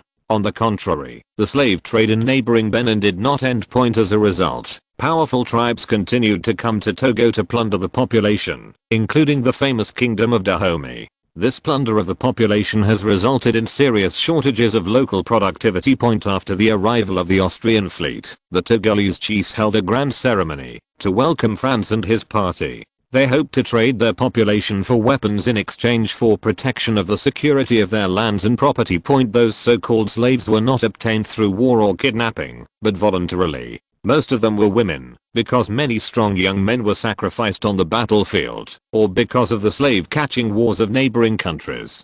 Became a slave. Most women will not go to dangerous areas to participate in hunting, so they will not be discovered by the slave team. In addition, even if they are discovered by the enemy, most men of the same tribe will choose to stay behind, allowing women to escape first. Looking at the dressed up slaves in front of him, Friedrich seemed a little overwhelmed. In fact, most of them were the widows of slave catching victims. Among such indigenous tribes, women's social status is extremely low, and more often than not they are only part of the tribe's property. In order to protect the safety of the tribe, even they themselves agree with sacrificing them in exchange for weapons. However, Franz had an attitude of not wanting to engage in the slave trade at all, which disappointed the chiefs. But what excites them is that this foreign archduke pointed out a clear way to these people, which can sell them equipment, and the method of handling it is the same as that of the Ivory Coast. The first step is to establish a trading post, and then start to be responsible for teaching the locals. grow cotton, coffee, cocoa. As for weapons trading, if the other party is willing, you can sell them a batch first and treat it as a deposit. The chiefs were ecstatic when they heard that they could get weapons and immediately agreed to sign the contract very readily. Franz was very pleased to be able to complete the first task of the colony without resorting to the option of force. Several coastal tribes even held a grand signing ceremony for this purpose. They respectfully invited Franz and Friedrich to sit on the main throne, and then accepted the warm cheers of the chiefs standing in the audience. The entire process went smoothly, and was followed by a lively live dance performance. This African dance looks vaguely like modern slide dance. Hey, Franz, I think that black girl is attracted to you. Friedrich laughed. Franz looked in the direction Friedrich pointed, and he saw an unusually strong black girl, like an elegant cheetah hunting point. Although I have a collecting habit, I don't have this special hobby. Uncle Friedrich, you are really good at joking. I'm still a minor, so you should think more about yourself. Look at how strong that lady is. If you are together, your children will definitely surpass you in height in the future. Franz's original intention was just to counter the ridicule from the other side, but he could see that Friedrich really made the decision after careful consideration. No, this is too. At this time, the black girl suddenly stood up and walked over to Franz and Friedrich. Although she was smiling, it only made Franz's scalp tingle unconsciously. The Austrian royal guards were of high quality and stopped the black girl at a distance of about 5 meters. The girl showed a shy expression, and when the guard turned around to ask, the girl, who was very shy just now, suddenly had a machete in her hand. When they saw the machete, Franz and Friedrich exclaimed at the same time, "I'm sorry." Although the meanings were slightly different, their surprise was palpable. Before the guard had time to react, the girl strode forward with her machete raised high, as if she wanted to take a leap of faith and chop off the two dog heads. But before she could take off the knife, she was shot several times in the air and fell down. When she landed on the ground, she was already a bloody corpse. Franz pushed away Sujian, who was jumping on him, took out his revolver, and looked around. It was obvious that there was more than one assassin, and it seemed that he had premeditated it. The black girls sitting in the audience just picked up machetes and rushed towards the stage, where Franz and Friedrich were sitting. At this time, the chiefs were so frightened that they collapsed on the ground and kept begging in indigenous languages. It seemed that they were unaware of this emergency and were probably being taken advantage of by someone with ulterior motives. Franz withdrew his sharp gaze. At this time, Colonel Pep Griffiths, the captain of Friedrich's guard, said from the side, "Your Highnesses, please rest assured. There are 30 of us in total, and all of them are excellent. The carefully selected guards will definitely be able to send you two out. I'm preparing to break out now. Please follow us." The battles that Friedrich participated in before were all won by crushing. He could even enjoy the battle on the battlefield while having some leisure time to enjoy refreshments. But it was different now.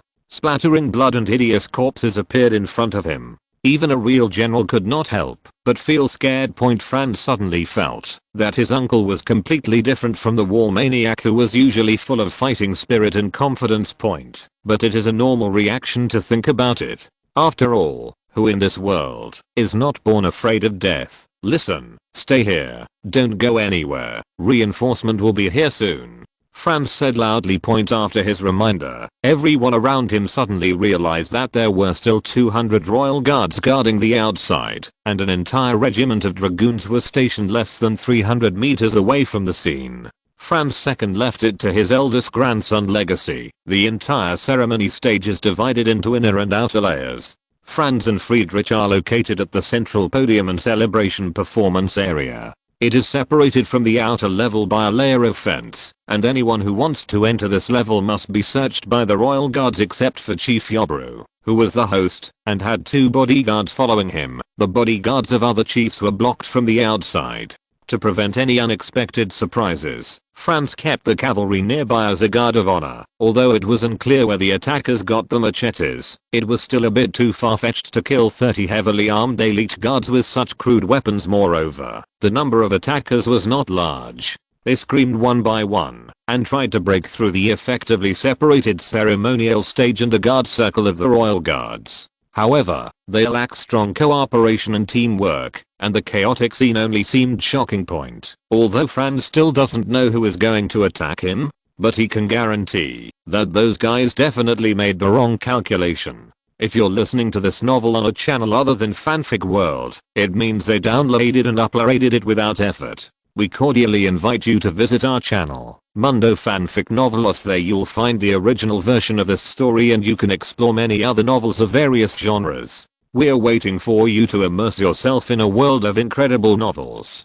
Chapter 237. There's someone else. It seems that I had the foresight. If I had signed the contract on the ship, this accident would not have happened. But you insisted on experiencing the African customs. As a result, the two of us almost reported to God in advance. Franz said with a hint of ridicule. Said, who knows why these natives suddenly went crazy? If I had known earlier, I should have done what you did on Ivory Coast and wiped out a few tribes first. Friedrich recovered from the shock just now and was even in the mood to quarrel with Franz, teasing the latter's deterrence plan in Ivory Coast. Almost all of the female assault team that rushed into the celebration area were killed. Just at this time, the royal guards also rushed in from the gate. While the two were still bickering, there was a sound of neighing from the surroundings. 300 meters is nothing to the cavalry. It is only a minute's journey at most. This does not mean that it takes a minute for a horse to run 300 meters, but the reaction time of the cavalry, from hearing the sound of gunfire to coming to support, most of the attackers behaved very bravely.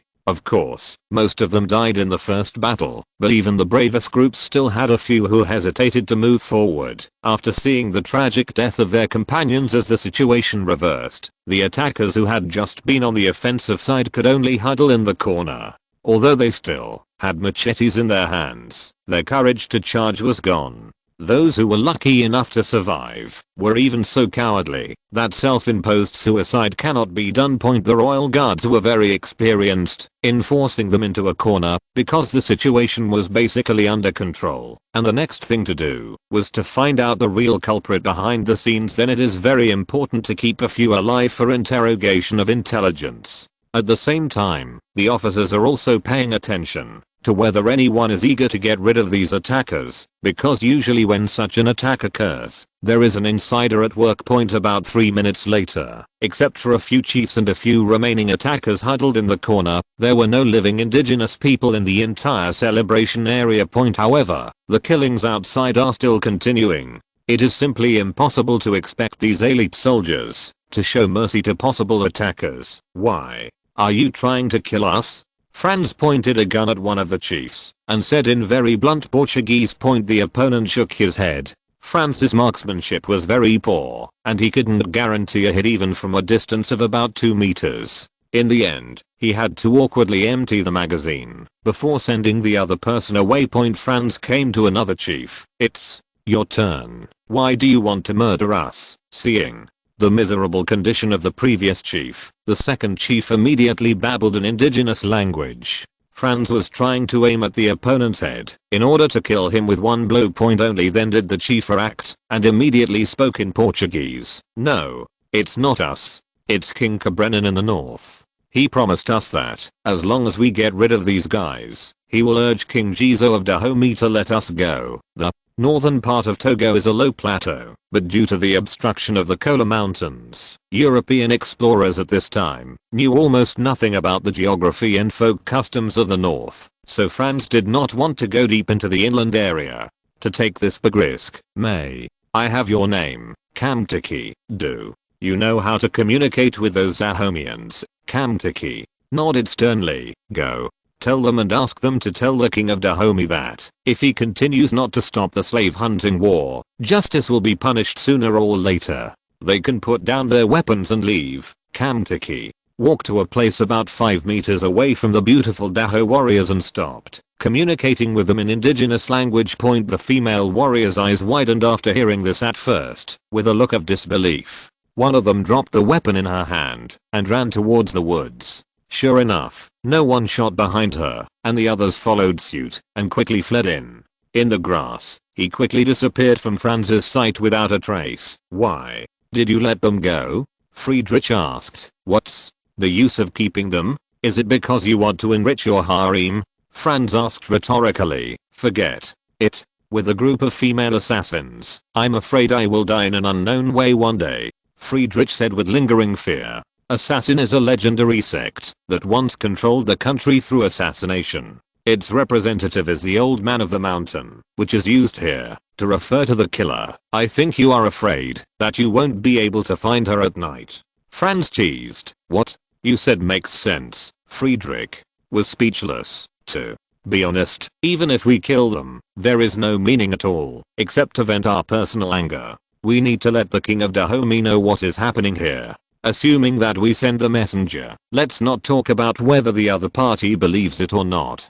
Do you think we should send it? Will anyone come back alive? And if possible, I still hope that the other party will give up and choose to cooperate with us. After all, this senseless killing can neither increase our glory nor make us feel the slightest happiness. Of course, after speaking, Franz himself suspected that these indigenous chiefs might have lied.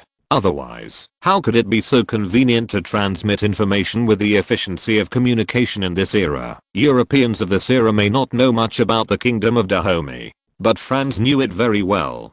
After all, this was one of the few African countries that had ever defeated the great powers, and its territory was less than 1/10 of the size of Ethiopia and the Zulu Kingdom. At this time, the slave trade in the Benin region had not yet ended, and the Kingdom of Dahomey was not the country that later declined. It now has more than 6,000 female guards, and the total number of troops that can be mobilized is close to 20,000. During the same period, the total military strength of Zulu, known as the first military empire in Black Africa, was only 50,000, and its population was 10 times that of the Kingdom of Dahomey. Moreover, Dahomey is a landlocked country. Franz neither wants to offend the slave traders, nor does he want to fight deep into the interior of Africa, nor does he want to be used as a pawn in the hands of others. This attack was so strange that he simply did not believe that two inland indigenous countries would randomly send people to the beach to intercept him. I have only been in Togo for more than 10 days. If it is really a planned murder, then from the collection and acquisition of intelligence, to the formulation of the plan and the collusion with the local indigenous people, to the dispatch of a team of trustworthy killers to carry out the mission, all require a long period of preparation and planning. He felt that with the efficiency of mere indigenous kingdom, there would never be such mobilization and organizational capabilities. There is also a speculation that before he arrived in West Africa, thoughtful people in the tribe had already received the news. However, after Franz thought about it, he dismissed the second possibility. After all, this place is 1,700 kilometers away from Guinea. The geographical disadvantage and the inefficiency of communication made him deny that the murder was the result of a series of connections between these indigenous tribes. Then, excluding the above three, there is only one last possibility left: the fourth party force. They are most likely slave traders or competitors of the Austrian Empire. At least someone didn't want Franz to continue doing what he was doing. Therefore, Franz firmly believes that now is not the time to vent his anger on the indigenous people. What he has to do is to complete his great plan step by step to gain a foothold on the coast of West Africa. Only by laying the foundation for the first step can he avoid being about. Looking at his thoughtful nephew, Friedrich was not sure whether this man's thinking was different from ordinary people. In short, he could not figure out Franz's true thoughts. The casualties were soon tallied up. In the battle in the celebration area just now, a total of 35 people from the legendary and powerful Daho beauty warriors were killed, while only one person from the Austrian Royal Guard had his arm chopped off. Coupled with his previous fighting experience in the Ivory Coast, he did not feel that these indigenous tribes could pose any substantial threat to the Austrian army on the battlefield. So he allowed Franz to come. So, what are you going to do here now? Friedrich asked. Friedrich's intention was, of course, to kill the remaining people to eliminate future troubles. No matter what the other party's reasons were, as a traitor, he should be prepared to be killed. Franz shook his head. He didn't think this was a good idea, and then walked up to the three chiefs and said, "I'll give you 30 days. After 30 days, I want all the chiefs in southern Togo to sign the treaty. If it exceeds 30 days, even for every extra day, I will annihilate a tribe as a sign of breach of trust." Punishment. You should have seen the fate of the Bayou tribe. If I remember correctly, he should be the most powerful chief among you, right, Franz? Kicked Chief Bayou, who was shot to death at random the first time. At that time, the guards thought of this guy as soon as they were attacked. As a result, the most influential chief in southern Togo and his 2 strong bodyguards were instantly beaten to a pulp point. Even if he survived by chance, there were not many people left in his tribe at this time. After all, the 2 sides did not understand each other's language. In addition, both the royal guards and Franz's direct cavalry felt that the attack on the royal family was an honor to them. Some people even thought that this was a good opportunity to please the 2 Grand Dukes. Naturally, they had no reason to spare those treacherous natives, and the most important point is that Archduke Franz doesn't seem to like plundering very much, but as long as everyone is killed, it is taking rather than robbery point. Although the cavalry will soon be eliminated on the European battlefield, it is still the most terrifying harvesting machine on the battlefield on the African continent at this time point, especially in the open plains of southern Togo. There are very few trees to hide in. Therefore, the terrifying cavalry raid just now left an unforgettable nightmare for the surviving indigenous people. The remaining 3 chiefs immediately nodded and fled towards their tribes.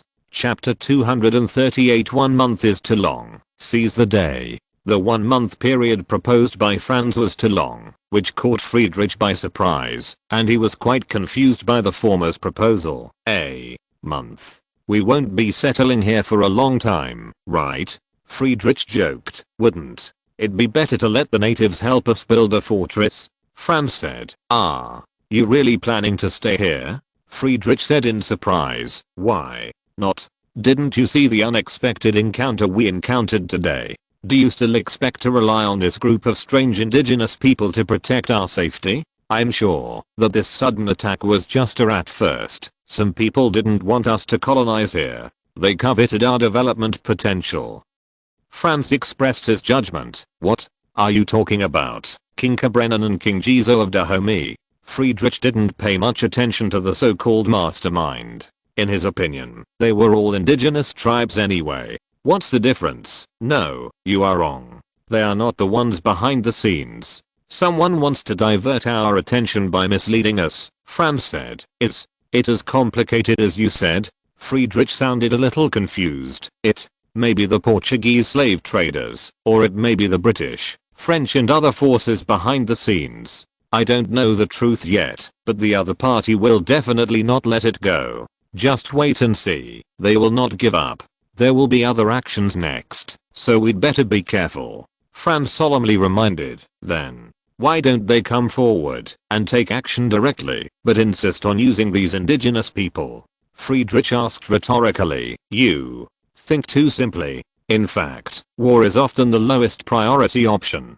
It serves politics, not the other way around. And if we really make a hasty decision to attack the kingdom of Dahomey, then it will offend all the slave traders on the slave coast. So, what do you remember the story of the Spaniards? You mean pirates? Yes, it's the 19th century now, and pirates have long lost their former glory. Is there still some guy who is not smart enough to dare to attack a warship? The target of pirate attacks is never warships, but merchant ships. Not everyone is as lucky as Drake.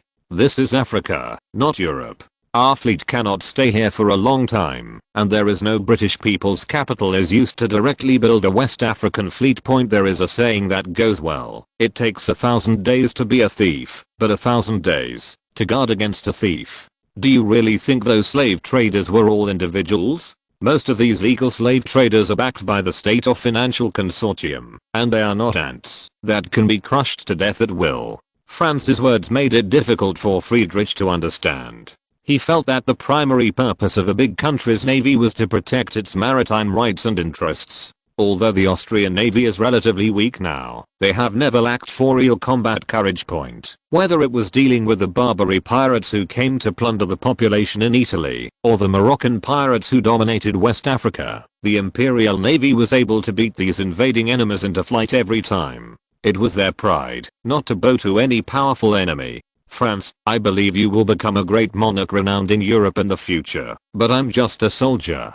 As a member of the glorious Imperial Navy, I will never bow to my enemies. Friedrich Nozomi said solemnly. Franz scratched his head. He really didn't expect that the other party would take glory so seriously. Well, my uncle Friedrich, I mean no offense to your devotion to duty and honor, but now we have no time to stay here any longer. What do you mean? Friedrich asked in confusion. One of the purposes of our trip is to discuss business. We have made a lot of profits in Ivory Coast and Togo. However, this trip to West Africa is not over. Next, we need to meet with the chiefs of Cameroon and Congo. Wait a minute, don't you want to wait here for them to visit us and then complete the signing? Friedrich felt that he had guessed what Franz meant. He wanted to use the so-called 30-day period to confuse the other party. In the next month, the Austrians asked the indigenous chiefs of Togo to send a large number of laborers to build a fortress at the dock for them. Meanwhile, Franz and Friedrich had arrived with part of their fleet in Cameroon, where Britain was now the largest colonial power, but instead of showing a xenophobic attitude, the British in Cameroon enthusiastically recommended their goods to Franz.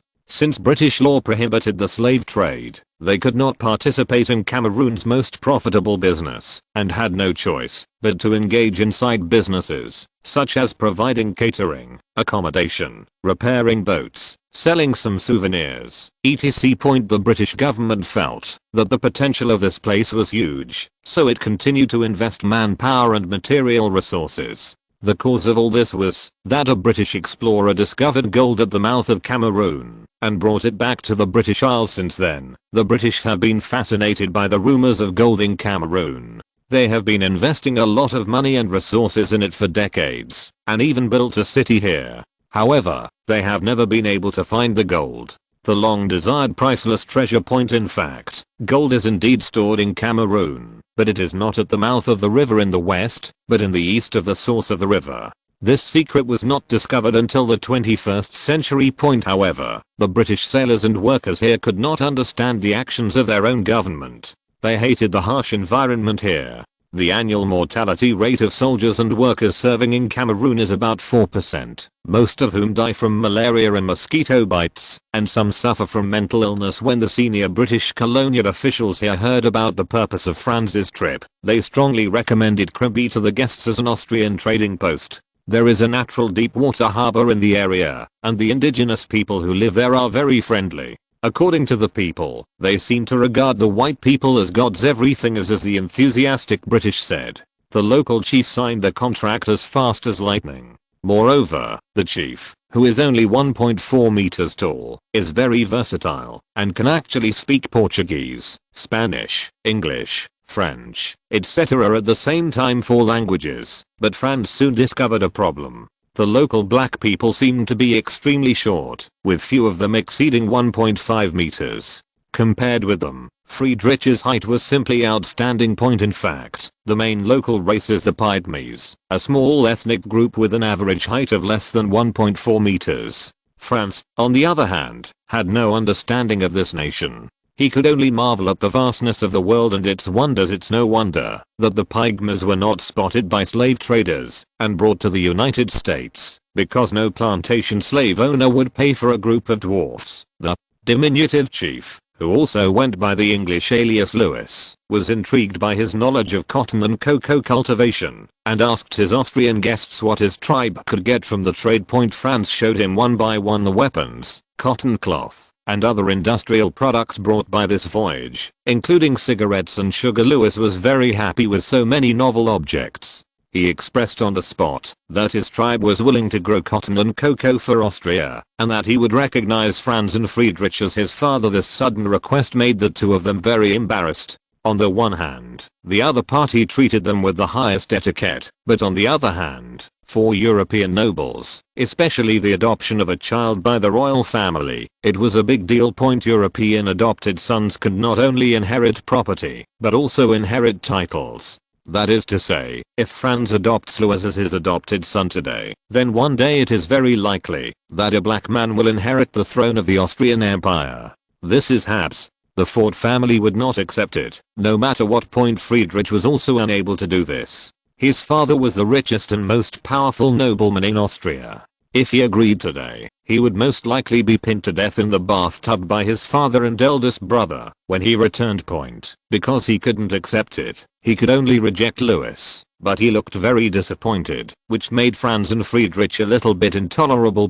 After all, the other party not only agreed to become Austria's protectorate, but was also prepared to fully accept Franz's suggestion and build its territory into a plantation. Let's do this. You make a request, and as long as we can fulfill it, we will definitely help you complete it, Friedrich said sincerely. Franz also nodded. Have you seen our fleet? We can help you destroy your enemies, expand your territory, and avenge you. When Franz saw a group of dwarfs, he naturally felt that they would be bullied often.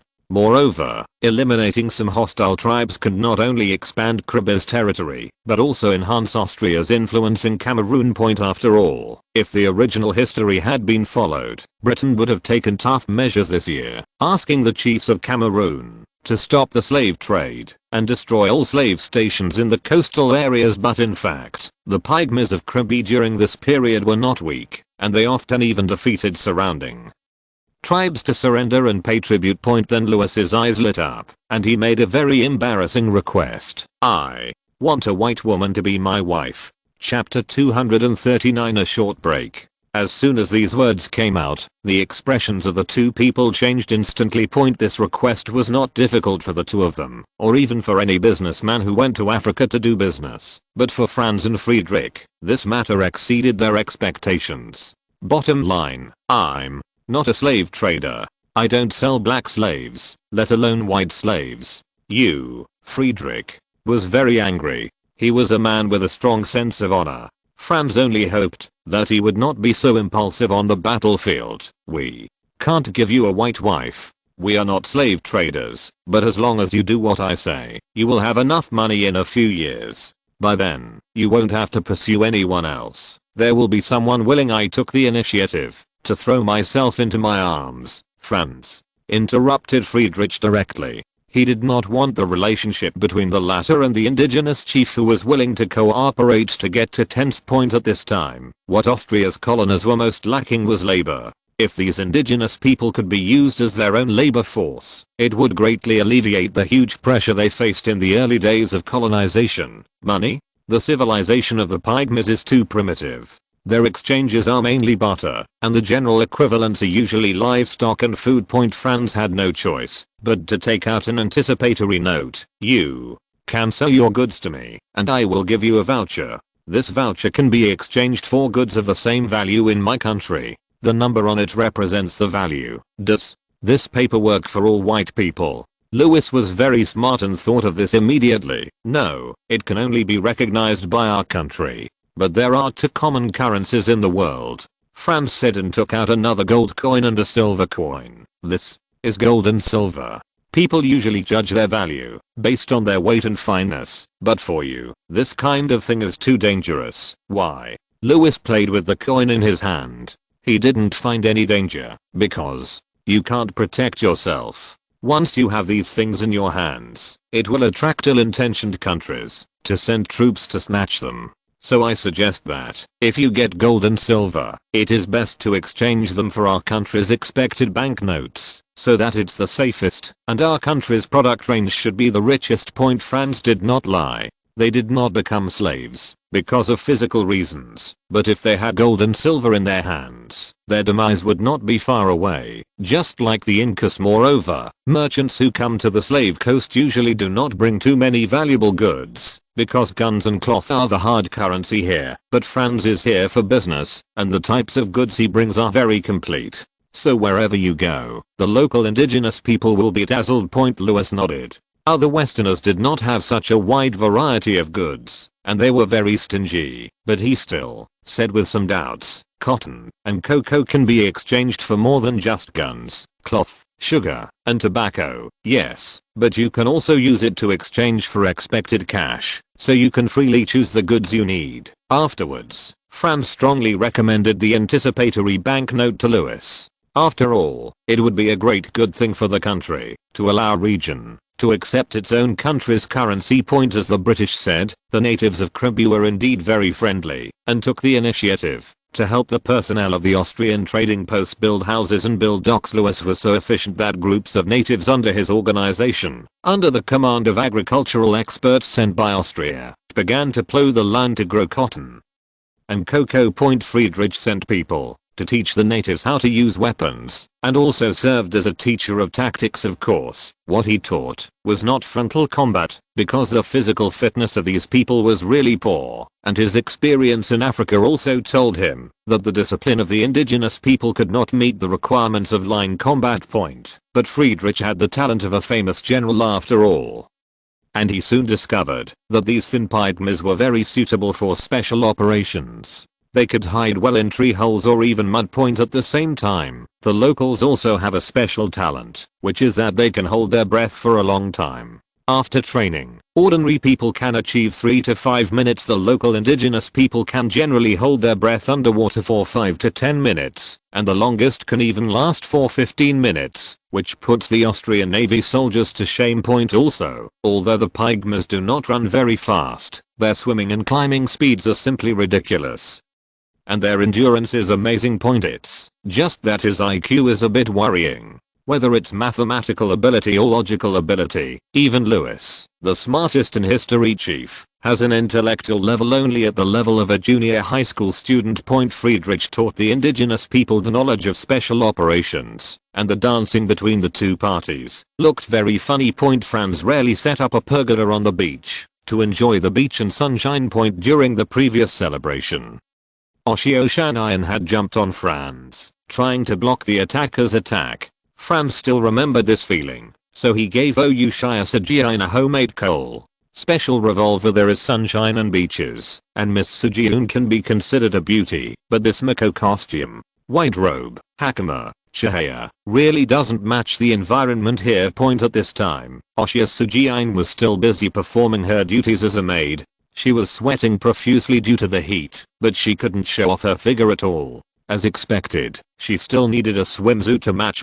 However, the swimsuits of this era were all one-piece swimsuits, and they were not the so-called death pool water nowadays, but a combination of dress plus pants. Stop being busy and take a rest. Franz grabbed Oshio's arm and pressed her onto the recliner. Franz's actions and words obviously misunderstood Oshio Sujiun. She had seen this scene through the crack of the shoji gate, a horizontal sliding door of a Japanese-style house, in the shrine. This was the case with those seniors and patrons. She couldn't help but feel her heart beat faster when she thought of this. Franz looked at the blush on the other person's cheeks and subconsciously felt that the other person was suffering from heat stroke. After all, wearing a witch costume was a very strange thing on such a hot day.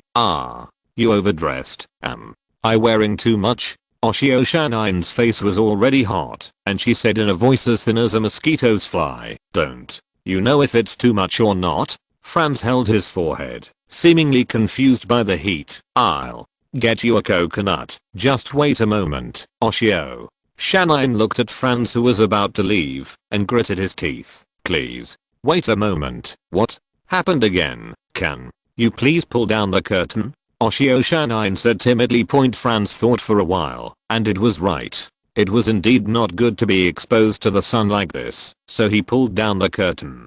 When he turned his head, he found that Oshio had taken off the white clothes outside, revealing the chest underneath. The two sides looked at each other, and the air suddenly became stuffy. Oshio's figure was very good.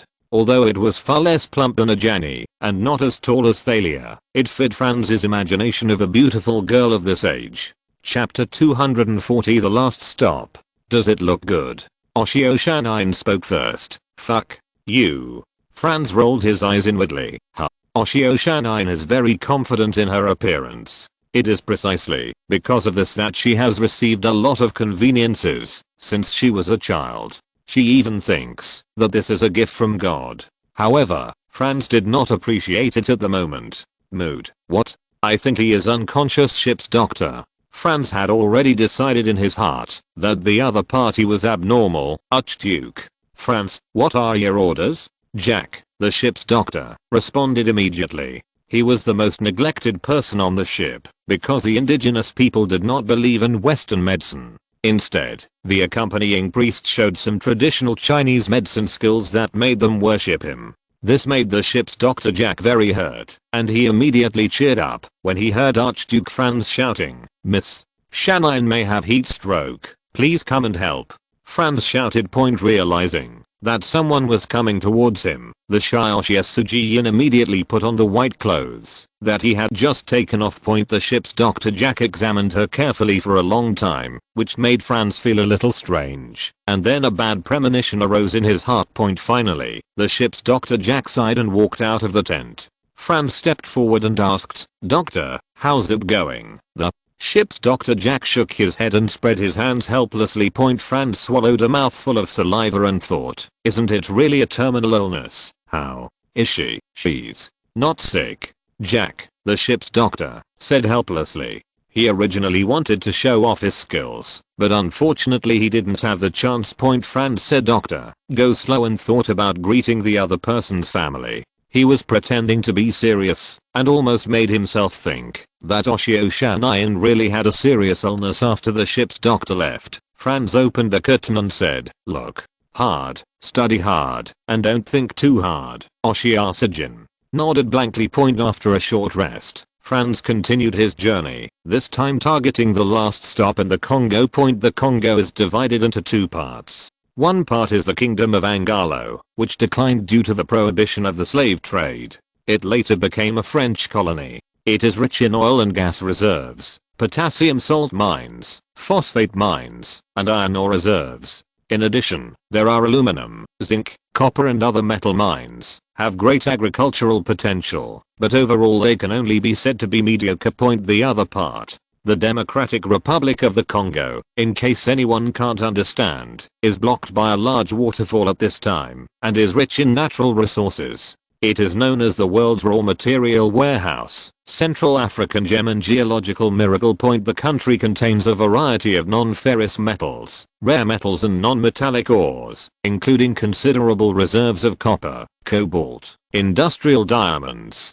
zinc, manganese, tin, tantalum, germanium, tungsten, cadmium, nickel, and chromium. Iron, coal, gold, silver and other reserves are also abundant, as well as platinum, lead, phosphates, silicates, etc. At the same time, the land is fertile, the water resources are abundant, there are few geological disasters, and the indigenous people are very docile. It can be said to be a paradise for colonists. However, it is not easy to explore here. Numerous expedition teams have disappeared here, the more famous of which is the Tucker expedition in 1816.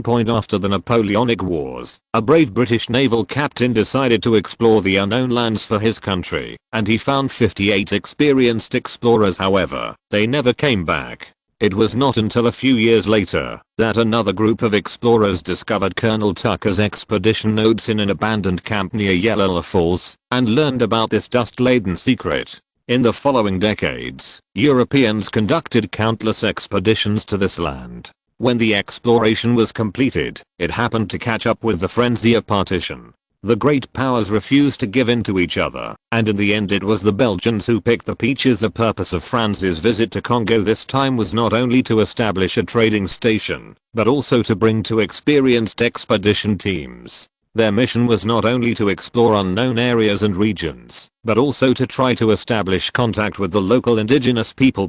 Franz's ultimate goal in exploring this land was to paint it with the colors of yellow and black, the flag of the Austrian Empire. The indigenous people on the coast were numb to the free trade agreement, and the protection agreement had to be abandoned due to the strong opposition of the French. However, a trading station was established, but it is not clear whether there will be any profits in the future. For the expedition team that was about to set off, Franz could only promise generous financial and material benefits. He was not an expert in exploration, and could provide limited substantive help. He could only write a letter to them, based on his own memory and later insights. Adventure guide. First of all, don't camp in a swamp. Secondly, mosquito nets and insect repellent are essential. Third, don't take off your clothes and tie your leggings. Fourth, if you are bitten by a venomous snake or insect, you must first stop the bleeding and then detoxify. Fifth, These things that seem to be common sense to modern people were simply words of wisdom in the eyes of people at that time. The explorers thanked Franz for his advice point at the same time. They also got some gadgets specially made by Franz, such as a Swiss Army knife, a multifunctional compass, Allison capsules. I have already talked about how to make, and its source before, a map in memory, and a lighter. I talked about it specifically before. Over. Kerosene pointers experienced explorers, they understood the indispensability of these objects. After sighing, they thanked Archduke Franz again for his carefulness and thoughtfulness, and soon embarked on the road of exploration. You said there is a country here with a territory larger than 4 Frances? Friedrich asked in disbelief. Yes, and the products are extremely rich. Its potential is even comparable to that of the Holy Roman Empire. It's no wonder that Franz gave such a high evaluation. The richness of Congo's products is simply fed by God. Then, let's just build our country here. I can wipe out all the few trading stations in one day. Friedrich said boldly. This land is not suitable for our survival yet. It needs development by colonists. If our team enters this area now, half of the people will die within 3 months, and the remaining half will also be infected with various unknown diseases, and there is a high chance of being directly bitten to death by mosquitoes. Franz's words are not alarmist. The primitive jungles of the African continent are not a fun place. You must know that this is the gathering place for various superviruses in the future, such as Marburg, Ebola, supermalaria, and monkeypox. Any one of them is a terrifying existence that gives modern medicine a headache. Moreover, it is difficult to investigate whether those viruses originally existed or were later mutated. It's better to let experts think about this extremely mentally labor-intensive problem. Then, let's go back and see if the Togolese natives are ready to sign a contract with us. The word Django that came out of Friedrich's mouth was just words. After all, his ambition was to do something a great general, rather than a great landowner for the third son of Archduke Karol, who was born with a silver spoon in his mouth. Money, land, and status are innate, and are not things worth cherishing.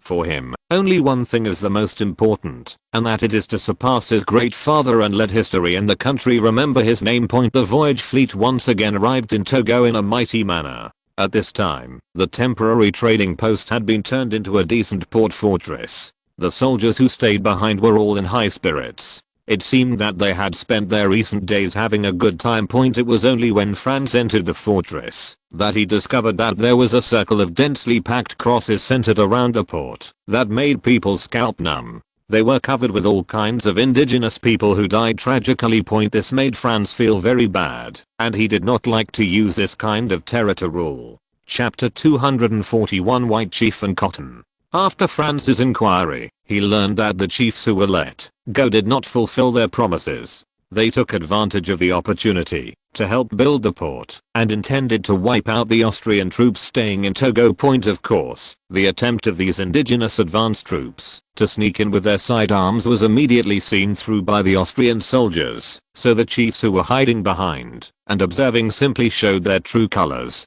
They directly sent out large troops, trying to break through the Austrians with their superiority in strength defense. It's just that the indigenous people who have not experienced it personally know nothing about the terror of naval guns. In the baptism of gunfire from 8 battleships, solid iron balls flew all over the sky, and everything they passed was a bloody mess. What's even more funny is that the natives did not choose to escape, but directly surrendered by offering their chief's head.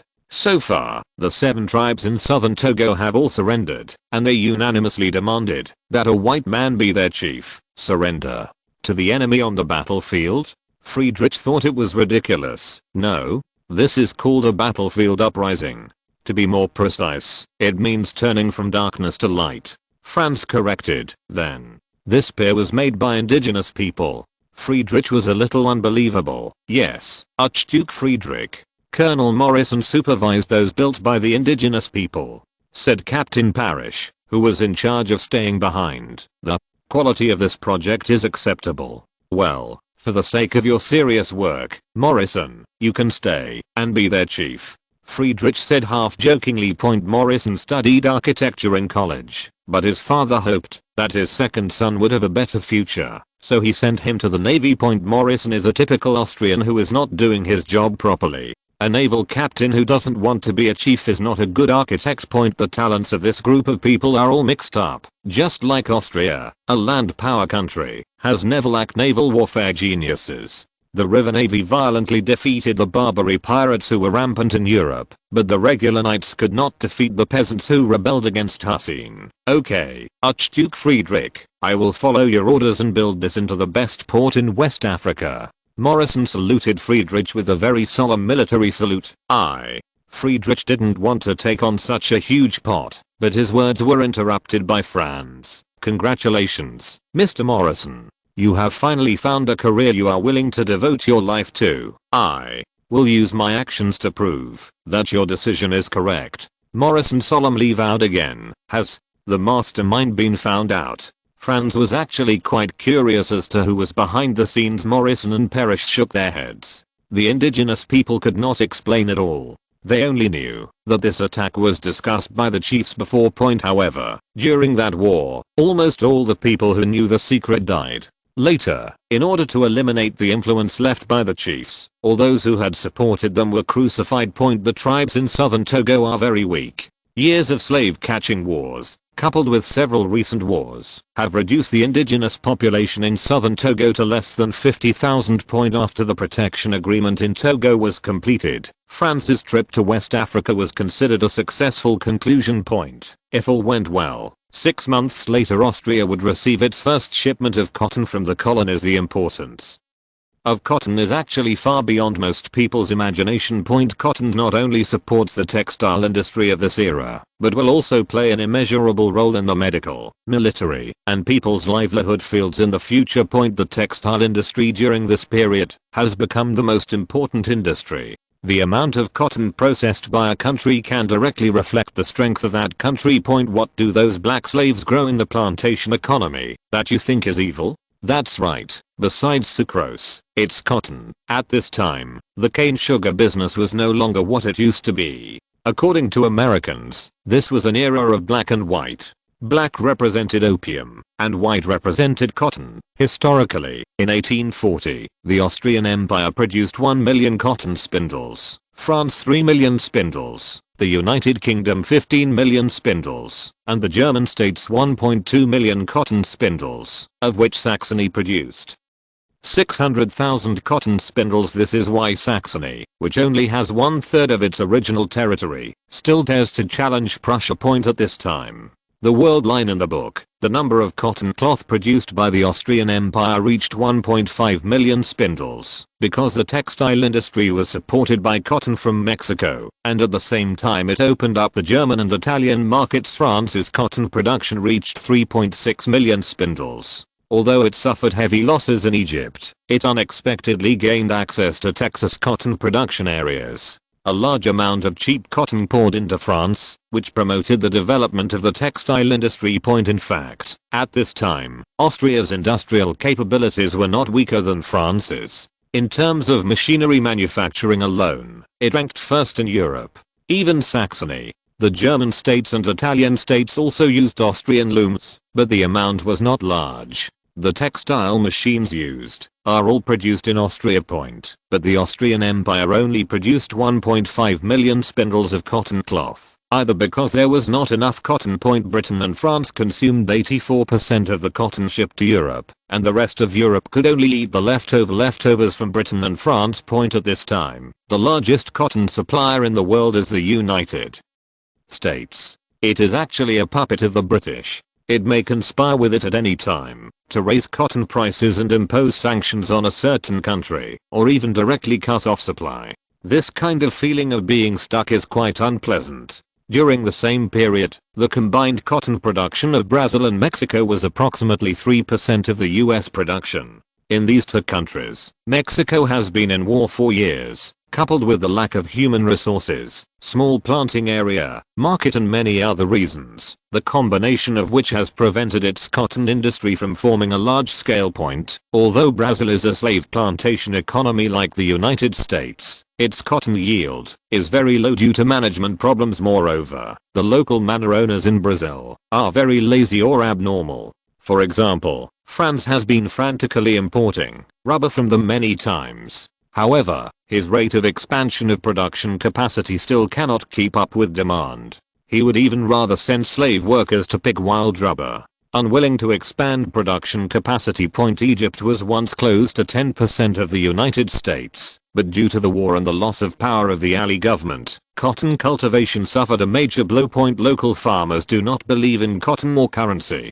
They believe in edible grains. As a result, large cotton fields became food bases, which made the French feel very helpless, but it had little impact on the British, because they did not rely on Egyptian cotton. At the same time, there is no excellent cotton producing area in the whole of Europe. Only a small area in southern Spain and some areas in southern Greece are suitable for cotton growth. Not only is the yield low, but the quality is poor, which is completely different from the long staple cotton grown in Africa. Cotton can not only be made into cotton cloth, but also a strategic material. Nitrocellulose is an important raw material for the famous smokeless gunpowder in the future. Nitrocellulose with low nitrogen content is used to make spray paint, artificial leather, film, plastic, ink, etc. Everyone must be aware of the value of smokeless gunpowder. It is the second most widely used explosive after black gunpowder. Without it, modern warfare would not even be possible. Any powerful country has a strong demand for high quality cotton, and it cannot continue the war without it. With the development of modern medicine and the popularization of the concept of disinfection and sterilization, the consumption of cotton in medical treatment will also increase exponentially. The development of light industry is also inseparable from cotton. The low cotton yield in modern Africa is due to many reasons such as low investment, small planting area, lack of basic water conservancy facilities, neglected management, and deterioration of varieties. It is not that this land is not suitable for growing cotton. If the Austrian Empire wanted to become a real power, it had to break through the limitations of cotton, so the colonial plan in West Africa was necessary. Chapter 242. The jungle is over. Austrian Empire. Port of Venice. After months of traveling, Franz finally set foot on a long lost land, and returning home felt like he was reborn. Although he had made various preparations before sailing, when he actually arrived on the vast sea, he realized that he was too naive, not to mention the tortuous West African weather. Traveling in the 19th century was far more arduous than one imagined. And it was also full of dangers and challenges, although there were several battles of different sizes and even full-scale armed conflicts along the way. Only 17 people on the Austrian side actually died due to the fighting, while the number of people who died due to storms, heat stroke, accidents, and diseases was as high as 450. Most of the dead were colonists who went to sea for the first time. Some of them suffered from seasickness during the voyage, and were relatively weak, and had to endure the torment of wind and waves. In addition, they were not accustomed to the acclimatization after arriving in the colony and other reasons. Franz's body can be said to be very strong due to long-term exercise, and he does not need to work for a long time. However, even so, he was still tortured by the wind and waves at sea, and even suffered from nausea and vomiting several times. Friedrich said that this is a normal phenomenon, and you will get used to it after vomiting. On the other hand, Oceanian seems to have no feelings, and the ocean people are indeed terrifying. Venice is known as the Pearl of the Adriatic, the ancient World Trade Center, and the leader of the Mediterranean. Once upon a time, it was also the gathering place for the Crusaders in the Eastern Expedition. With the opening of new shipping routes, Europe's commercial center shifted from the Mediterranean to the Atlantic, and the city inevitably declined. But at this time, Franz reopened the door to ocean trade, allowing those old and young who missed the glory of the past to see hope again. Mexico, the Ottomans, Egypt, Tripoli, West Africa, Guinea, Ivory Coast, Togo, Cameroon, Congo, Namibia. Austria's foreign trade partners are increasing rapidly. In addition, trade between Austria and Brazil is also increasing rapidly, whether it is cotton, rubber, or coffee, which has caught up from behind. In 1852, Brazil became the world's largest coffee producer. At the same time, the rubber shoes exported from Austria have been widely praised in Brazil. Although the price is 4 times that sold to the military, this seems to be nothing in the eyes of wealthy Brazilians. Franz also considered whether the Brazilians would build their own vulcanized rubber factories, produce their own rubber shoes, or increase the export price of rubber. However, this country seemed to be used to it, and they did not show a strong interest in building factories. Later, Franz roughly looked through the information on Brazil's national conditions at the time and found that they not only lacked a supporting industrial system, but also lacked a labor force. The labor force here is not just simple manual workers. There are no relevant technical personnel, and the educated ones are reluctant to work in factories. As for the slaves on the plantations, even if their whips are broken, they still learn no relevant knowledge. The Brazilians proposed a plan that made Franz dumbfounded. They would provide rubber to Austria, but the condition was that Austria would provide them with rubber shoes and tires. Solid, of the same price. Franz did not expect that after he taught the indigenous people in Africa how to use money as a general equivalent, he would actually have to conduct ancient barter transactions with people. When he returned to Europe. At this time, Brazil was in civil strife, and they needed a lot of weapons and equipment. Of course, Franz would not be as hypocritical as France, and directly expressed his willingness to sell weapons to it without any concealment. In fact, it was just words. In the early stages of the rebellion, the rebels defeated the Brazilian government forces and even the mercenaries joined the other side after being captured. At that time, the major powers, including the United States, had a wait-and-see attitude towards the Brazilian Civil War. They believed that a divided Brazil would be more in the interest of the world, and some of the major powers even secretly supported its separatist forces. Brazil's religious power was strong, and it initially asked France and Austria, both Catholic countries, for help. France's response was lukewarm, and Metternich also said he was helpless. The main reason is that this large South American country only gained independence from Portuguese rule in 1822. At this time, most European powers did not recognize this country. They felt that the country's political situation was unstable and would eventually break up. As a time traveler, Franz knew that in the end Brazil won and the separatist forces lost, and that was enough. Franz sent Archbishop Prussia, an old magician who still had a high status in their circle. With the help of Archbishop Prussia's series of matchmaking efforts, the Brazilians were able to trade their crops for weapons and even exchange future harvests as collateral for loans. Many Brazilian officials were moved to tears on the spot, and the Brazilian priests who came with the team even sang praises for it. Franz also specifically asked Archbishop Prussia to remind the Brazilians that a guy named Garibaldi among the rebels was very dangerous. In fact, Franz still underestimated Garibaldi. In the early days of the war, this man had already made a name for himself and achieved miraculous victories one after another against the Brazilian government forces. Of course, this has a lot to do with the incompetence of the Brazilian government forces, such as their mindless operation of sending cavalry to pursue the guerrillas in the rainforest. This kind of outrageous common sense mistake is usually not made by any one. However, this inadvertently made the Brazilian magicians admire Archbishop Prussia even more. He did not greedy for credit, but instead shook off all the miracles he had about Archduke Franz. Naturally, the magicians would not believe that this was what they were doing, but in order to make the boss happy, they had no choice but to let it go. Although the priests did not believe it, the Brazilian officials remembered Franz's name firmly. Thanks to Franz's intervention, the Austrian Empire joined the German Customs Union, then the Apennine Customs Union, and now opened up to foreign trade. All this is to extend the life of Venice. People here seem to have seen its former glory again, so the Venetians at this time are staunch supporters of the Habsburg royal family. At the strong request of locals, Franz and Friedrich will receive the bishop's blessing at St. Martin's Cathedral. At this time, Franz and Friedrich had changed into a small steamship and shuttled among the city's rivers to receive blessings from the Venetians. Franz's trip to West Africa, under the propaganda of the Austrian Imperial government, has turned into one great victory after another, with an impact comparable to the Crusades. The tone of the propaganda is as follows. Archduke Franz led the army to rescue the Catholic compatriots who were threatened by the indigenous people in Africa, and defeated the evil chiefs, bringing the gospel of God and civilization to those lands. After the blessing ceremony, There was another grand procession. After all this was over, Franz had collapsed in his palace in Venice. Certain corners of continental Europe. Damn. Those stupid indigenous people. Do they only brag?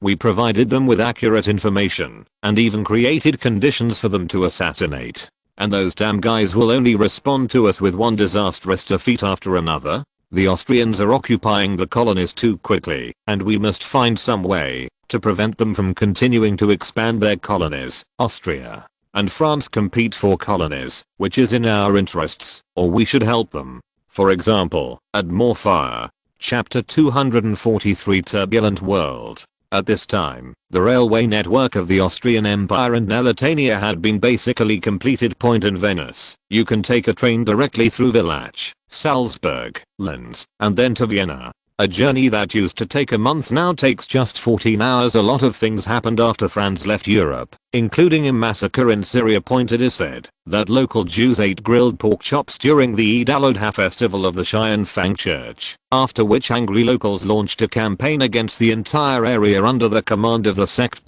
Tens of thousands of people were killed, and all their belongings were robbed, including clothes and shoes. The movement soon expanded to target Jews throughout the Ottoman Empire. This move thoroughly outraged the Jews, but to no avail. Not long ago, Montefiore, a British Jewish aristocrat, had humiliated King Louis Philippe of France, who believed that the Jewish Congress had failed. However, just when the popularity of this unruly Jew reached its peak, reality slapped him hard in the face. Louis Philippe still behaved very generously in public, and expressed concern about Sir Montefiore's health, and even prepared to send an envoy to express his condolences in the palace. Louis Philippe rarely opened a bottle of champagne to celebrate, and at the same time told his cronies, "I don't care what method you use, it's best to shut up that dirty guy forever." Warsaw, Poland. Two brothers, Edward Dąbrowski and Henryk Kamiński, founded the Polish People's League with the same purpose of reviving Poland and making it independent from the rule of the three major powers. It's just that the Polish Restoration Army, which is also trying to revive Poland, is very unpopular with this theoretical ally. The reason is that the Polish Democratic League not only wants to defeat the three major powers, but also overthrows the rule of the Polish aristocracy.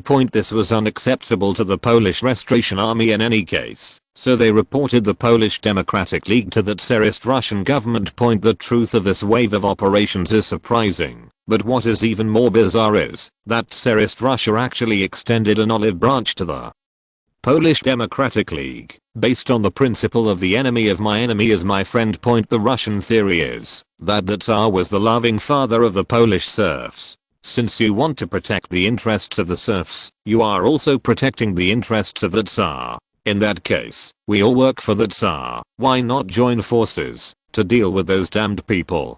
Polish noble, the Polish Democratic League rejected the good intentions of the Tsarist government, just when the Russians were asking St. Petersburg for instructions on whether to eliminate this possible rebel force. The Polish Nationalist Army took action first. They used explosives to destroy the headquarters of the Polish Democratic League, and sent killers to assassinate those who betrayed the class. At that time, almost all the top leaders of the Polish Democratic League were from aristocrats, but they were aware of the harm of this decadent system. At that time, Polish aristocrats and civilians, even some scholars believed that they could be defined as two races. The two restorative forces of Poland were fighting fiercely in the former capital of Warsaw, but the Russians were caught in a dilemma. On the one hand, they wanted the Poles to have internal strife, and on the other hand, they had to maintain local security. In the end, the Russians chose to block the streets, allowing both sides to fight, while they set up temporary hospitals to treat civilians.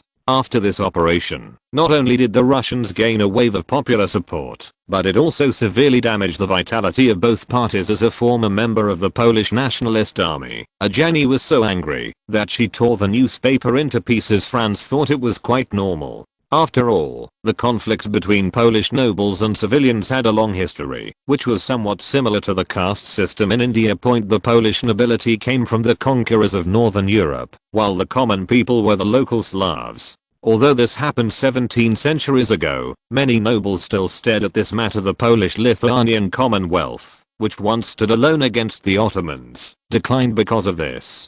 In Poland, there were not only conflicts between civilians and nobles, but also conflicts between nobles and nobles, that is, the king's selection system and the principle of absolute equality.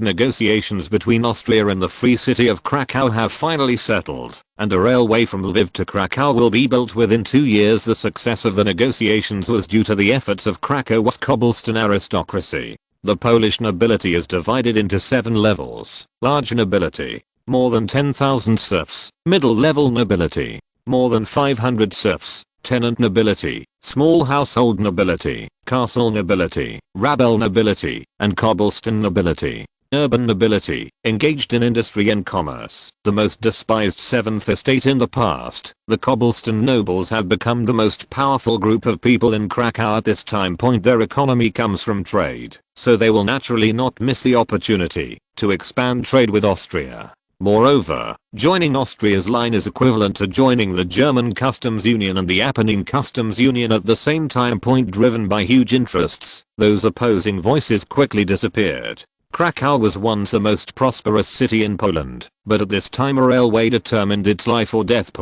If it could expand trade with Austria, it would be able to continue its former prosperity, but if it refused, it would become a tree without roots, and sooner or later it would be unable to escape the fate of withering.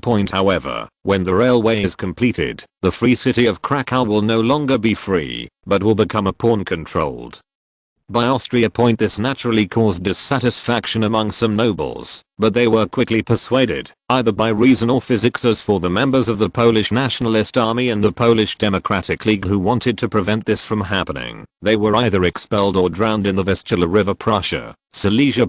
As the center of Prussia's textile industry, Frederick the Great's most precious relic. It was once the most loyal province to the House of Hohenzollern. At this time, Silesia owned 50% of Prussia's textile industry, and was also the province that contributed the most to tax revenue. The package purchase system had been implemented here for nearly a century. Prussia took Silesia from Austria in 1740, which happened to be 1840. The package purchase system was once a great initiative. Merchants gave yarn to weavers, and weavers produced predetermined clothes at home. Cottage workers were paid according to the quality of the fabrics, which were bleached and trimmed and sold by merchants to domestic and foreign markets, supporting the Prussian economy for many years. However, after the Napoleonic War, Prussia's textile market has been under double impact from Britain and Russia. A large number of cheap textiles flooded the Prussian market, and the most severe losses were naturally in Silesia, the center of the textile industry. After that, Prussia established the German customs union, but Austria's joining completely shattered the Silesian illusions. Austrian goods poured into Prussia through Saxony. At the same time, Saxony was also a major country in the textile industry. Coupled with the shortage of cotton from the Americans, it was even more miserable. However, the most painful thing is not that there is no raw materials and no market share, but that the taxes required by the Prussian government have not been reduced. In this case, everyone can imagine what will happen. If you're listening to this novel on a channel other than Fanfic World, it means they downloaded and uploaded it without effort. We cordially invite you to visit our channel, Mundo Fanfic Novelos. There you'll find the original version of this story, and you can explore many other novels of various genres. We're waiting for you to immerse yourself in a world of incredible novels. Chapter 244. Silesia. Silesia, the richest province in Prussia at the time, was known as the most loyal place in Prussia, but its civilians lived a life worse than pigs and dogs. Unlike the merchants living in the cities of Posen and Breslau and the junker landowners in their country houses, Silesia's lower class still lives in the same shabby houses with mud walls and thatched roofs 100 years ago, earning a meager income.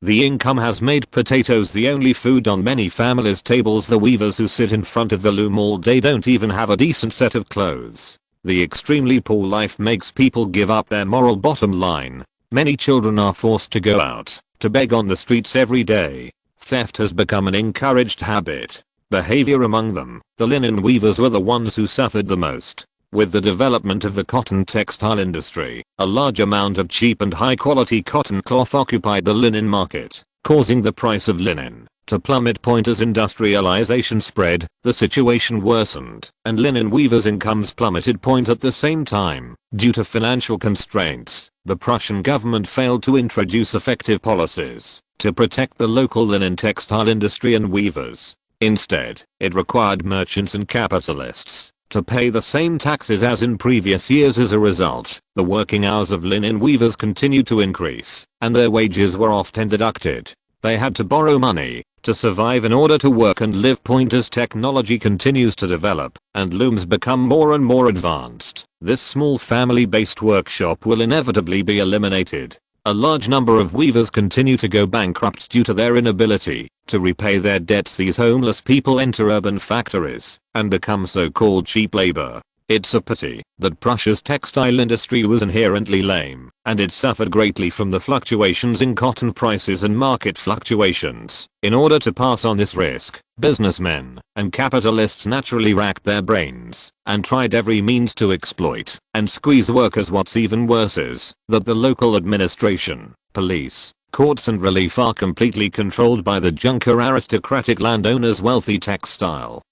Merchants only need to pay a certain percentage of taxes. Respectable nobles do not even pay taxes. They need to pay taxes in name, but they can be passed on to other people through a series of operations, while the taxes that weavers have to pay, the proportion is much higher than that of merchants, and they have to bear various feudal obligations, service and special taxes. This tax inequality intensified the local resistance. In fact, looking at income alone, the average salary of textile workers in Silesia was 150 florins per year, which was higher than the average social level in Prussia at that time. However, Silesia has the highest prices in Prussia, especially the average premium for daily necessities such as food, salt, coal, etc. is as high as 30%, and there are more taxes than in other parts of the country. Drinks are the only affordable items here, but what the locals drink is not beer or wine, but spirits. At that time, spirits were synonymous with cheap wine, and also called bad wine.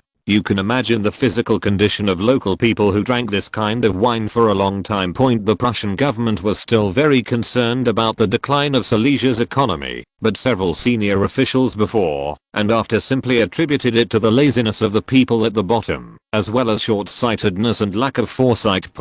But they ignored an important factor, that is, the Prussian government did not enact protective tariffs to protect its textile industry. Instead, it persuaded the German customs union to open the market to textiles from the British in exchange for exports of timber and agricultural products to the United Kingdom. Rights and interests. Trade with Russia has long been the key to Prussia's wealth.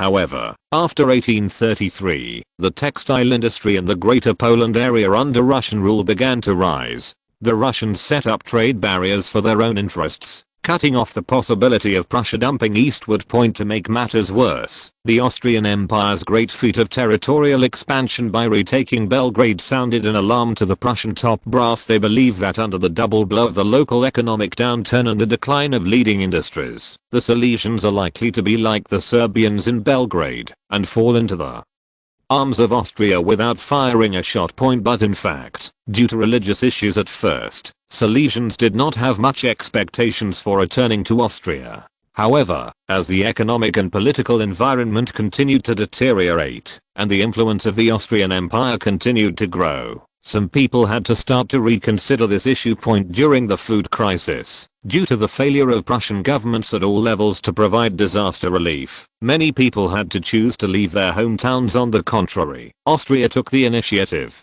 to launch a large number of relief for work programs, and these projects did not state that foreigners were not allowed to participate, especially since it was not difficult for Germans to pretend to be Austrians. In fact, the overseers had been instructed long ago not to pay attention to the Germans from North Germany. France even sent people to spread this news within the German Confederation. Many of the younger book friends may not know what a beggar is, or why there are beggars. It is a group of people who make a living by begging, living on people's charity, usually asking for change and meals, and were later eliminated by quarter codes. There are many reasons for beggars, mainly due to the loss of basic living conditions caused by some force majeure, natural disasters, epidemic diseases, wars, etc. According to Maslow's hierarchy of needs theory, this type of beggars mainly want to meet their basic survival needs, that is, to have enough food and clothing to avoid starving to death and freezing to death. Once their basic survival needs can be met, they will generally give up begging and move towards a new way of survival. There are also professional beggars, but there were not many of this type in Europe at this time. Of course, it was not that Europeans were very noble at that time, but that old countries had introduced corresponding methods to specifically deal with this group of people. The British method was to whip, fine, imprison, and send to colonies in Prussia. Imprisonment started at 6 weeks and could be punished by up to 5 years. France, forced labor, or sent directly to a mental hospital. However, there are many organized beggar gangs in Europe. They usually kidnap and abduct children to act as beggars and beg on the streets. On the one hand, the police and military police rarely deal with children harshly. On the other hand, even if children are caught, they will only be sent to welfare homes or orphanages rather than being sent directly to prisons or colonies, except in England. Therefore, the Food for Work program had great appeal to refugees within the German Confederation. At the same time, France is also promoting his immigration plan. When he comes to Austria, he will have land to farm, and he is willing to develop colonies overseas and get additional subsidies. Although the vast majority of the refugees did not end up staying in Austria due to their aversion to loss, they brought a large amount of relevant information about the Austrian Empire back to their country, including the German version of 1,000 Years Against the Waves. They didn't feel anything when they listened to it on the construction site, and they didn't even feel anything when they learned to sing it. However, when they returned to their motherland, they found that they didn't know what the music meant when they first heard it, but they already knew it when they listened to it again. After a trip to the Austrian Empire, they return home and discovered what a life they were living. When a disaster strikes, the imperial government funds the disaster-stricken civilians to build projects, which not only allows the victims to live with dignity, but also prevents the next disaster from coming. On the one hand, they are left to fend for themselves, while on the other hand, they are trying every means to keep them alive. Chapter 245 Hopeless People. Silesia, Katowice. Mr. Philpott's house is so tall that it is almost as tall as several churches in the city. Standing on the highest point and looking down, you can have an unobstructed view of the old city and the crowds in the distance. The steeple of the church in this period usually represents a city, the highest point. Spring has arrived, and as usual in previous years, weavers lined up to hand over their finished products. It's just that these people's status determines that they are not qualified to enter through the main entrance, and can only use the small door on the side. What comes into view after entering the courtyard is the iconic main house and a small house next to it. Through the glass window, you can see that the wooden shelves are filled with woven cotton and linen. There is a long table indoors where the weavers will neatly place the finished cloths they have woven on top and spread them out, and then the experienced masters will inspect them. The old master's name was Bengjung. He stuck his reading glasses on his eye sockets. I have talked about how to wear monocles before, so I won't go into details here. Then took out a ruler and compass to carefully measure and twist them with his hands. Check whether the cloth is qualified. Afterwards, it is classified into first, second, and third grade products, and handed over to the apprentice next to him. After another inspection, the apprentice puts the cloth on the scale and reports the weight, which is recorded by Mr. Mout, the accountant on the side, and also informs the weavers of the wages they deserve. The weather outside was hot and the cicadas were chirping, but the inside of the house was not affected, except for the sound of the accountant reading accounts from time to time, and the occasional burst of tears. The house was enveloped in an eerie quiet atmosphere most of the time. The weavers in the room looked like a group of walking zombies with expressionless faces. Their eyes were dull, their faces were sad, their backs were hunched over, their legs could not stand straight, and they looked so anxious and painful in front of the inspection master, as if they were like a father waiting for his child to be born. Bengjung seemed to enjoy playing with their psychology. He always deliberately classified the goods as third-class goods to embarrass the other party, then pretended to put on an almost desperate expression, and then put them back. Stay in your original position and accept the other person's gratitude with peace of mind. Although Bengjung was once a weaver, he is no longer one of those groveling beggars. Beng Zheng knew very well what those humble people feared and always found the right moment to bully them, so he was highly appreciated by Master Philpot. The members of the Weavers also include women, but most of them seem to be in poor health. They either have flat chests, cough constantly, or have grey faces. Even young girls lack the charming temperament that normal girls should have. Leaving people with the most profound impression is probably his disgusting complexion and gaunt and abrupt figure. At that time, Prussia and Austria not only used currencies with different silver contents, but also had different currency values. In fact, Bavaria, Saxony, Hanover, and Baden all had their own coins, but this book only mentions those of Prussia and Austria. Prussia.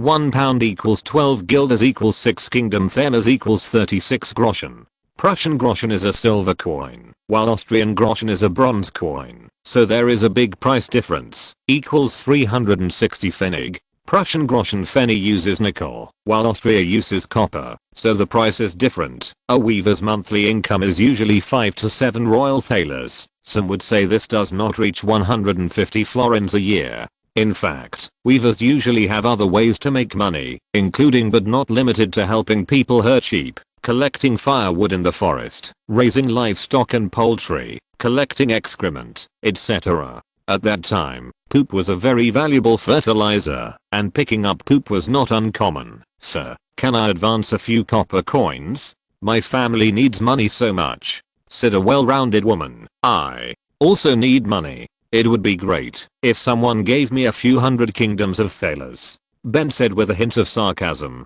Sir, I really need money. Please be kind for the sake of God.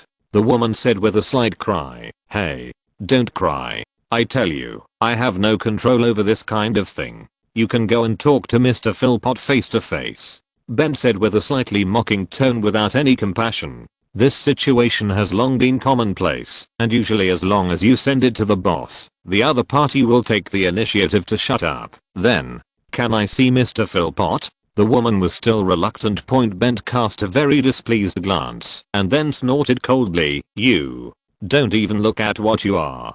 Mr. Philpot has so many things to do that he doesn't have time to see you. Let's go. Let's go. Let's go, please. Sir, for God's sake, the woman begged. Your stuff is worth 5 thalers. When God comes, it will be worth 5 thalers. I said it. Now you can either take 5 thalers and leave, or give your money back and get out with your garbage. After hearing Ben's words, the woman was silent for a long time and finally chose to leave silently, with just a few words. That guy shut up her bad mouth. You really have your Mr. Bent. You are really experienced, Mr. Bent. Don't feel guilty. I heard that woman is a prostitute and her words are all lies. With the way she looks, my boar won't choose her when he's in heat. The apprentices and weavers in the house praised Bent endlessly, while at the same time devaluing the poor woman as worthless. Even if they are at the same bottom, it does not prevent them from laughing at those who share the same problem with them. The law of the jungle, favoring the superior and suppressing the inferior, seemed to have been engraved in the genes of this group of people. The poor woman had 3 children at home and a husband with a broken leg to support. She was only paid 5 kingdoms of thalers for this delivery, and after excluding the money for raw materials, only 1 thaler was left. 18 Pfennig. Even if the money is used to buy the cheapest feed potatoes, their family of 5 cannot survive for a month. Feed potatoes refer to potatoes that are not good in appearance and taste, but have high yields, and are specially used to feed livestock. Actually, I haven't found out what it is. Anyway, it is a very cheap food. The woman returned home sadly, and her children were very excited, because today was the day when wages were paid, which usually meant they could have a good meal. There are 2 boys and 1 girl. The eldest boy is 5 years old and his name is Tommy. When the children opened the package in the woman's hand and found those weird looking potatoes inside, they inevitably let out a sigh of disappointment. But then the smile broke out again. After all, there is nothing happier in the hearts of these children than staying by their mother's side. While the woman was away from home, 5-year-old Tommy and 4-year-old daughter Ellie were actually helping to spin the cloth. This frightened the woman so much that she slapped her daughter on the face. The girl sat down on the ground in confusion. Then, the woman anxiously checked the condition of the cloth. You must know that their family's wages for the next month will depend on this linen. Mr. Bent's vision is notoriously vicious, and it is basically impossible to fool him. Once flaws appear, the quality of the entire piece of cloth will be reduced, and the previous hard work will be in vain. That situation did not occur at all. Thanks to Ellie being a very smart and capable girl, the quality of the cloth she knitted was even better than that of her mother. The woman hugged her daughter and burst into tears. At this time, the man with a red and swollen forehead and bruises on his face came back. He saw his wife holding the children and crying bitterly, and shed tears unconsciously. Evra, I'm sorry, I'm an incompetent husband. My relatives are unwilling to lend money to me, a lame man, and there is no job for me. The man choked up when he said this. He was a veteran who participated in the Polish uprising, but was expelled by the army because he refused to carry out the commander's order to burn down civilian houses. Avra said sadly after hearing the man's words. How can we live like this? The man's clenched fists were almost bleeding, and he gritted his teeth and spoke word by word. Go to Austria, I will protect you. The man hugged and kissed the foreheads of the woman and the child.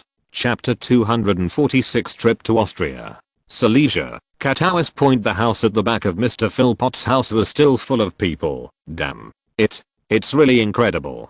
At least half of the thread was left on the spool by you. You want to exchange such useless things and effective products for money. Bent Jung threw the linen into the man's arms, and the other weavers could only watch silently, waiting for the man in front of them to pronounce their fate. At this time, he suddenly saw a familiar figure. It was Master Philpott himself. Bent knew why the boss came. The quality of linen had declined year after year, coupled with the impact of cotton and government oppression, making people in this industry breathless. Mr. Philpott, I didn't expect you to come here. When all the weavers and employees saw the young man in the white suit, they looked flattering and pious, as if they were meeting a bishop in a church or an emperor in the palace. Philpott was very satisfied with the attitude of these untouchables. He looked at Bent and waved. The other party understood immediately and yelled at the weavers. Damn things without eyes. What are you doing here? The apprentices also waved their wooden rulers in an attempt to disperse the crowd. Kind Mr. Philpott, please give me a few coins. Philpott took out a handkerchief from his breast pocket and covered his mouth and nose, fearing that he would breathe the same gas as those civilians. The bodyguards around him immediately stepped forward and drove the beggars out of the house. After the maid sprayed perfume, he spoke. Bent, how are this year's goods? Master, don't worry. This year's goods will be handed over in full. Bent lowered his waist and said with a flattering smile. Philpott frowned. Since the Saxons replaced Austrian looms with new looms, the number of products has become larger and larger. Not only are they grabbing Prussian business everywhere, they are even selling their products to Prussia itself. Now his profits are getting worse year by year, but due to conflicts between countries, the Prussian government opposes merchants buying Austrian looms, while British looms are too expensive and difficult to repair. The French machinery manufacturing industry at this time was a piece of shit, and even the French did not use machinery produced in their own country. How's the quality? Philpott asked. At this time, the only advantage of manual weaving compared to machinery is that the quality is higher and the patterns are more varied. In fact, looms are also used, but they are manual looms, which are much less efficient than water-powered looms and steam looms. Sir, as you know, the defective rate has been surprisingly high in the past few years. It is also the same this year. Those lazy guys are not willing to work hard because it is too easy to make money. Bent's words made Philpott furious, and he said immediately, if we lower the price one level further, third-class products will also be treated as defective products. Do you understand? Yes, sir, I know what to do. In fact, due to the rise of large-scale mechanical weaving, the market for manual weaving is shrinking. Unless it is handmade cloth with unique patterns and styles, it will be difficult to compete with mass-produced cotton cloth in the market. However, as the purchase price has dropped year after year, weavers are no longer willing to spend time and energy developing new styles and improving quality. The decline in quality further led to the shrinking of the market. In the end, merchants had no choice but to switch to the cotton textile industry or spend money to purchase linen textile machines. But at this time, cotton had occupied a large market share with its low price, and it was impossible for linen to regain its former glory point, so mercilessly squeezing has become the last resort in this industry. But workers are like water in a sponge, and sooner or later they will dry up. Point on the other hand, Avra and her husband sold their house and loom in order to raise enough tickets for 5 people. Some people here who are proficient in geography may ask, there is only the Oder River between Upper Silesia, Prussia, and Lower Silesia, Austria. Why don't you think of a way to swim to the other side? Mainly due to long-standing religious conflicts, the relationship between the two sides is very poor, and they often even shoot each other across the river. The population of Upper Silesia is mainly composed of Protestants, of which Germans make up the majority. There are also many Czech Protestants who were persecuted in Austria and fled here. Lower Silesia is mainly Catholic, of which Germans make up the majority, and the rest are Polish Catholics who fled to Austria after being persecuted in Prussia. The hatred between the two parties cannot be explained clearly in 1 or 2 sentences, so the Avra family can only choose to take a detour at that time. The internal structure and facilities of the train carriage were so primitive that the family could only sit in the corner with their luggage. The Prussian train carriages did not even have roofs, so passengers could only use their carry-on clothing as cover in rainy or snowy weather. After entering Dresden station and changing trains, the Avra family finally breathed a sigh of relief. The Austrian train finally had a roof, but there were still no seats inside the carriage, and it was obviously more bumpy. First, the trains in Austria were fast, and second, the terrain in the Austrian Empire was more complicated than that in Prussia. The family was talking and laughing at first, but when they were about to arrive in Austria, the adults' faces became serious. Perhaps it was because of the pressure and uneasiness caused by resettling in a strange place. Even their own children could not. I could vaguely understand the seriousness of the matter from my parents' expressions. Suddenly, Efra felt nauseated and dizzy. She stood up quickly and wanted to run to the door of the carriage to vomit again, but it was too late. The flight attendant who heard the sound picked up the stick, rolled up his sleeves, and kept swearing, "Damn it, what drunkard is excreting your disgusting bile in my carriage? Hand over 5 cruises quickly. Otherwise I will let you eat all that shit back into your stomach, and then take my licking the carriage clean." Xiang Zhuang's flight attendant came over, and the passengers in the carriage moved out of the way, not wanting to get into trouble. Avra's husband wanted to protect his wife, and stood in front of the flight attendant. As a result, the flight attendant grabbed his hair, and lifted her up like a chicken. Before he could speak, a stick fell hard on his head. Broken leg. Just as the flight attendant was about to continue beating the man, his 2-year-old daughter Ellie hugged his thigh. "Uncle, stop fighting. The one who vomited on the ground is not my father, but my mother." After the ride, the steward and the surrounding passengers had complicated expressions on their faces, but he did not choose to continue the violence because it was related to Austrian law. The former Queen Issa loved children very much, so she formulated a lot of policies and regulations to protect children. If the flight attendant Xiang Zhuang continues to turn a blind eye and abuses the girl's parents, he will most likely lose his job after getting off the bus, plus spend 3 months in jail. If the review period comes, the sentence may be doubled. The review period, the Austrian version of crackdown, is to pull out cases that have already been tried and impose severe penalties. Of course, if you have the ability to bribe the judge, you may be acquitted. If you ask why this flight attendant is so rude, in fact, at that time, only people in 1st and 2nd class carriages could enjoy courtesy, while passengers in 3rd and 4th class carriages were all from the lower class. Because of the difference in status and social status, they could only enjoy bully-like service. Harassment by personnel, even beatings and extortion are commonplace. "What? Bad luck. Damn cripple. You are lucky today. Get out of here." Then, the tall flight attendant picked up the mop and began to clean up the mess. France has strict regulations on hygiene maintenance on trains. After all, with the increasing crowd movement, the scope and channels of virus transmission have become wider, especially on such a crowded train. If the virus spreads, it is very likely to cause a large-scale epidemic. Soon the train entered the newly built United Forces train station in Vienna. There were special people on the platform holding signs to guide these immigrants from the German region to a special management center for registration. Joining forces is a meme that was added at the request of book friends. Chapter 247, Trip to Austria. However, the family of 5 was soon attracted by the victim's home, provided by the church, which is a public welfare institution similar to an aid station point for poor people. It is an exciting thing anytime they can receive free food. In fact, the so-called free food is just a piece of bread and a small glass of wine with water. Since the victim's home is built within the station, it also eliminates the danger of being ripped off by fake poor people to a certain extent. After all, the entrance fee is not cheap. In fact, there are many benefits to charging entry fees. This makes management easier, and at the same time, monopoly can also maximize profits for the truly poor. A piece of bread and a small glass of water and wine,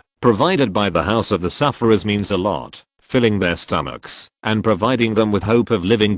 Just like what the Afra family needs most at this time, is this kind of spiritual comfort to soothe their nervousness and uneasiness when they first arrive in a strange country. The priests of the house of the victims enjoyed doing this job very much. It was much easier than asking them to go to the rich to beg for alms or to spread the gospel to the savages. They had seen many people, so they could naturally tell that Avra's family were really poor. In addition to the holy body and holy blood, they also served them 3 bowls of hot soup. Of course, the priests would only say that this was for children, but there were 5 sets of cutlery, and the steaming bowls were filled with vegetables and shredded meat. Although Ephra and her husband were very hungry, they still said, "Father, you are mistaken. There are only 3 children here." The fat old priest smiled and answered slowly, "This is God's dwelling place, and everyone is a child of God. Thank you, Father."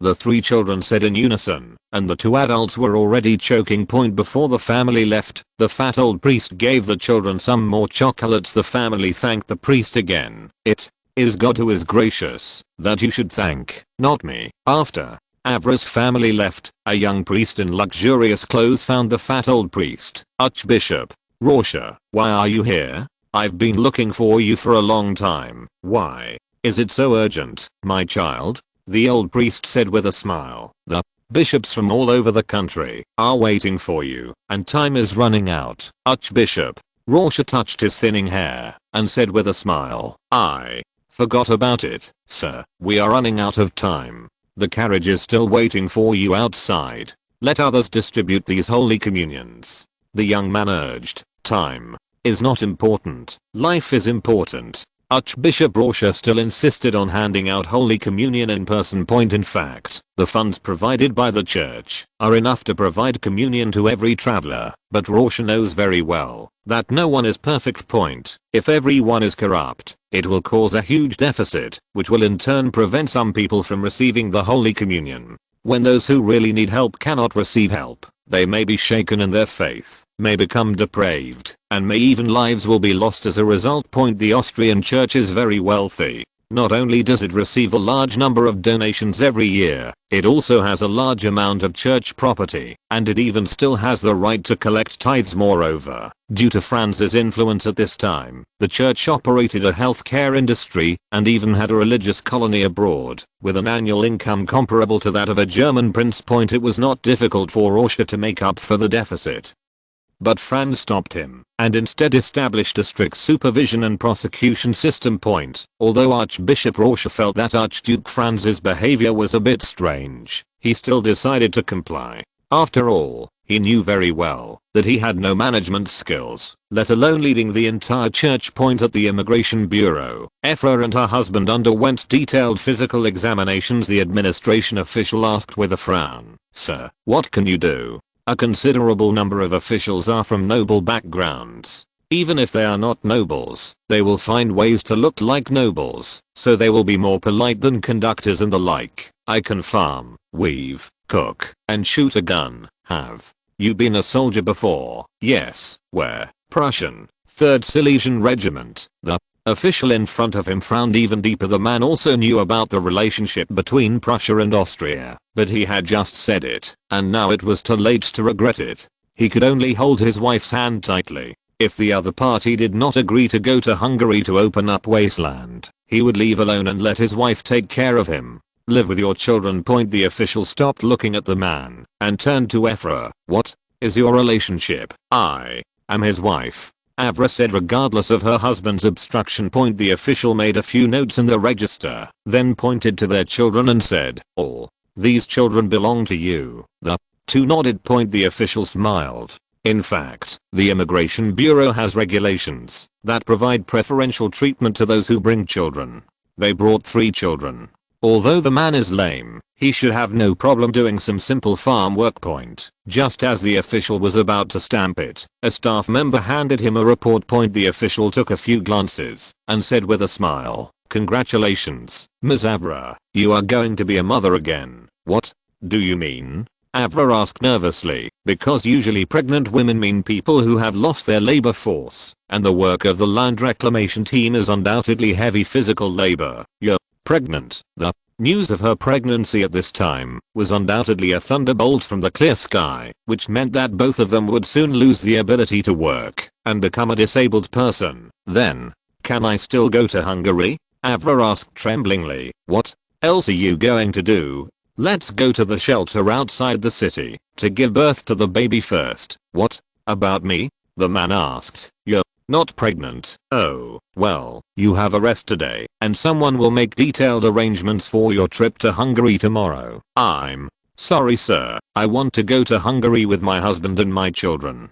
Avra summoned the courage to say, you sure? It's very difficult in Transylvania. Although it is a royal estate, the medical conditions are not as good as those in Vienna. Yes, I'm pretty sure. Well, there will be a land reclamation group going to Hungary tomorrow, so you can go with them. After that, the Avra family was arranged to take care of the forage and horses of the wasteland reclamation group. Although it was hard work, they had the opportunity to sit on the forage cart and rest.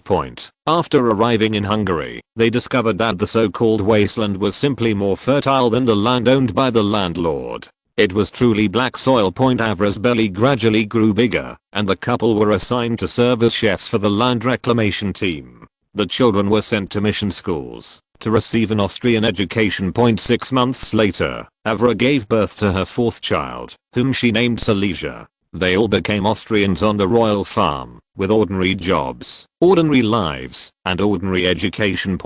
Or they will still remember that they are Prussians, but those children and the children around them who also speak German have long regarded themselves as Austrian Germans, and this feeling will become stronger and stronger because of the presence of Hungarians.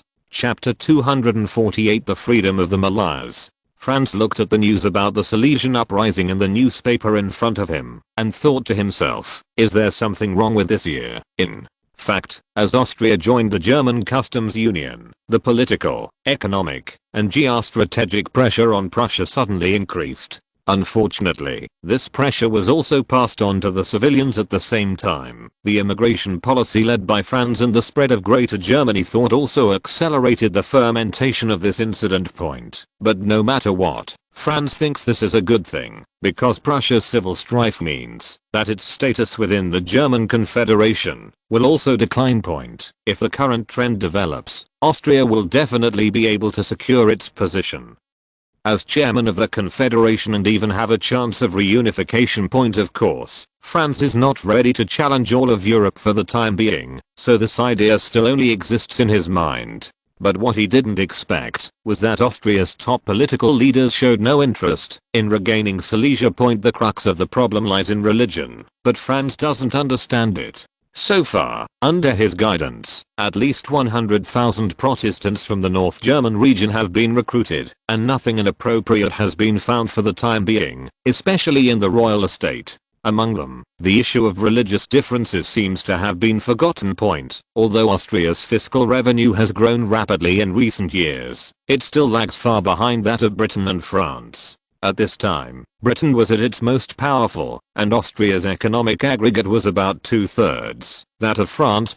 It's just that Austria's tax collection capacity is too poor, and too many people in the country pay less or even no taxes. For example, the tens of millions of florins that Franz has earned over the years have not been taxed at all. Strictly speaking, the Austrian Empire was not a modern country. Although it always wanted to build itself into a universal empire regardless of nationality or religion, its essence has never changed. A feudal dynasty suture monster with the royal family as its foundation and religion as its link. Its most striking feature is its extremely powerful local forces and ubiquitous churches. These forces are mainly local economic, military, and political groups, fighting internally with the central government.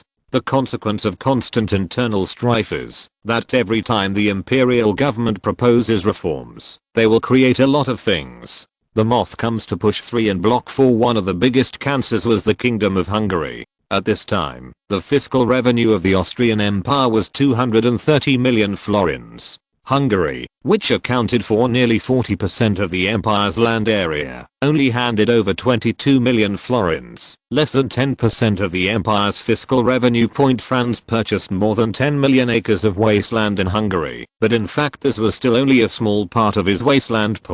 Now that only 1 million acres of it has been developed, Franz has recovered the cost and even has extra money to strengthen the construction of the royal estate. In addition to immigrants who joined the royal estates, there were many German immigrants who were directly integrated into Austrian society, especially South Germans, and it was difficult for Franz to distinguish them from the Austrians. Hungary's arable land area is as high as 7.8 million hectares. Until the beginning of the 20th century, its developed arable land area was only 2.5 million hectares. At this time, the arable land area may be less than 2 million hectares. This refers to Hungary itself, not counting the land in other parts of the Kingdom of Hungary. Franz's behavior also aroused the hostility of some Magyars. They propagated that the Habsburg royal family was prepared to encroach on Hungary by purchasing, and that they must find a way to save their motherland. According to Franz's vision, there are about 3 million serfs and nearly 800,000 landless nobles in Hungary. As long as the Hungarians can enact a bill similar to the American westward expansion movement, the entire Translatania will receive great benefits developed. In this way, tax problems and development problems can be greatly alleviated. Moreover, 10 million acres of land can already attract at least 200,000 immigrants. If other industries and related personnel are included, the total number should reach 500,000. It's just that the Hungarian extremists chose a method that Franz least wanted to see, which was to try to drive away the German immigrants violently, and called on the Hungarian nobles to stop selling land to the royal family. The Germans on the royal estate are nothing but serfs of the Habsburg family. They have no right to cultivate our sacred soil in Hungary. They must be punished. Take back what belongs to us Magyars. Long live Hungary. Kossuth's speech can be said to be very successful. Many young middle and lower class Hungarian nobles were incited by him to join the so-called Hun Legion. At first, they only carried out some intimidation, kidnapping, and extortion activities. The deacons responsible for managing the manor asked the Hungarian government for help, but received no response. The situation soon took a turn for the worse. On May 1, 1840, the Hungarian Holy Advent, the first German immigrant, was murdered.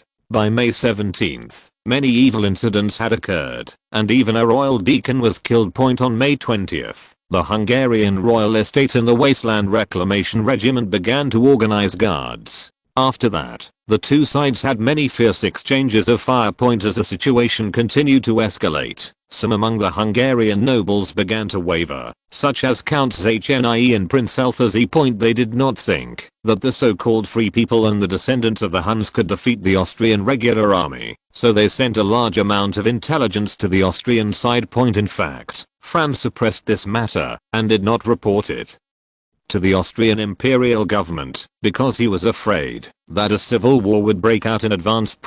Although it is impossible for Austria to lose, it will ruin the current good situation, and Britain, France, Prussia, and Russia will intervene as appropriate, and even Serbia and Sardinia will intervene. Some people think that civil war is a good thing, but in fact, unless you have the power to defy everything, war is always the last option. Hungary is not an indigenous African, nor is it a small country that can be controlled by a treaty. It has nearly 40% of the Austrian Empire's land, 35% of its population, and a history of nearly 800 years. Once the war drags on for a long time, economic development will inevitably stagnate. At that time, prices will skyrocket, social unrest, and panic may trigger large-scale flight, or even the outbreak of another uprising. Even if a quick war is used to end the war as soon as possible, there is a high possibility that another security war will be needed later. This is an extremely terrible drain on national power. If he wants to completely solve the problem once and for all, he must either invest a massive amount of manpower and material resources, or expand the scale of the battle. Obviously, neither of these results can be accepted by Franz Metternich, who learned the news, naturally wanted to avoid the outbreak of civil war, so he only imposed slight penalties on the families who participated in the attack on the royal estate, and was prepared to ask the Hungarian side to hand over the participating horse bandits and compensate the royal family for their losses until point before Count Korolov could object.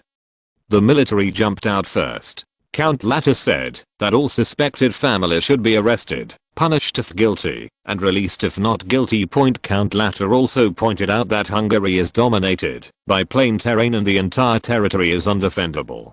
There are only two important fortresses, Przemysl and Budapest. Among them, General named Hans, who is stationed at the Przemysl fortress, is an elite man. Once the war starts, even if he does not help Austria, he will not join the rebels. The Austrian military is confident of capturing the remaining Budapest within 2 months. At the same time, there is also a heavy Austrian troop group in Belgrade. It will take a month to mobilize for war. Tyrol is confident that he can capture all of Hungary within 2 months. Count Korolov said that it had not yet reached the point of using force, but Metternich's punishment was too light, and they had to see blood. They should use the threat of liberating the serfs and let the Hungarians solve the problem on their own. If Hungary accepts the emancipation of serfs, it will also be good news for Austria. Not only will it fulfill its long-cherished wish since Joseph II, but the division of land will also greatly weaken the power of the Hungarian nobility.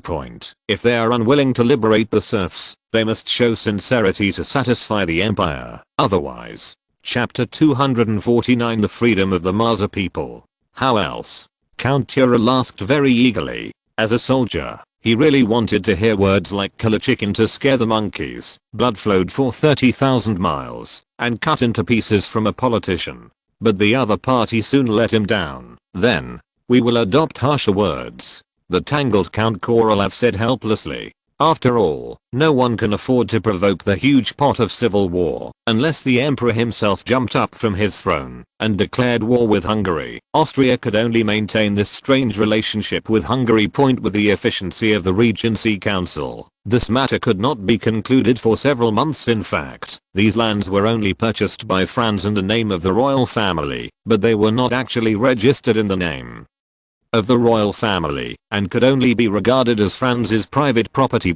Let me briefly mention here that the nature of the family property of the royal family is not the same as the personal property of the Grand Duke or even the Emperor. Royal estates were usually property belonging to the Habsburg family, and no one other than the Patriarch. Usually the Emperor had the power to dispose of them. Royal members only have the right to benefit from their own territory, but have no property rights. Therefore, strictly speaking, the attack on Franz's private property does not fall into the category of challenging the imperial power. Therefore, he has no right to use the national army to protect his own interests. The Grand Duke can only protect his safety with his own money and private guards. At first, Franz felt that, no matter how crazy the Magyars were, they would not dare to take drastic measures against the royal estate. Now it seems that in the eyes of this group of extremists, all law, order, and authority are just clouds. Unless you subdue them with the barrel of a gun, these guys who advocate the supremacy of strength will not stop like this. Before the Regent Council could finally take action, he had to resolve the issue, first by understanding the crucial point of who are our friends and who are our enemies. Only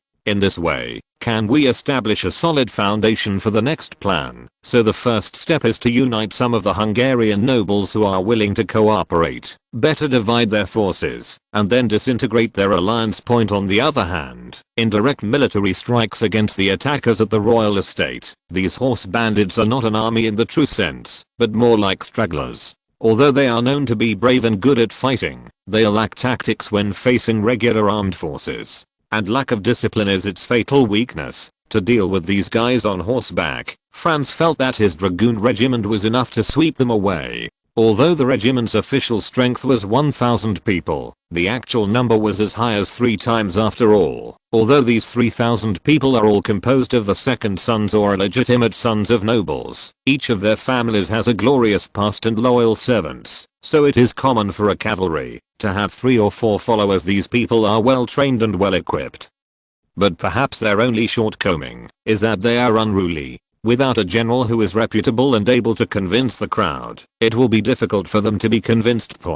So Franz could only invite Albrecht to go. Unlike Friedrich, as the eldest son of Archduke Karol, he was born with absolute suppression over the younger sons. Although Albrecht still held the rank of colonel at this time, no one doubted that he would become a marshal in the future, and his character was extremely vicious at the same time. He is known as the last famous general in the history of the Austrian Empire. Albrecht's command and judgment abilities are both online, which can minimize the probability of overturning. What if the proud man with the elite troops defeats the horse bandits and overturns?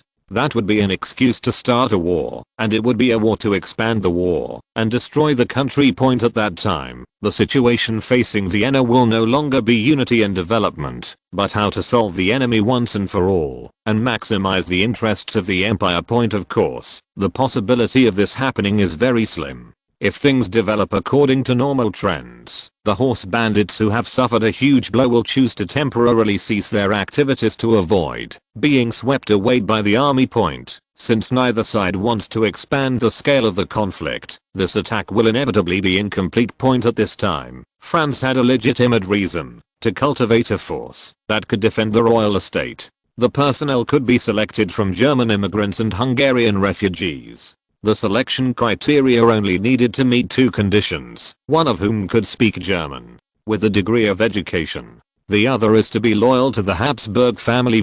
This armed force will become a sharp weapon in Franz's hands and serve as a line of defense to prevent the horse bandits from coming back.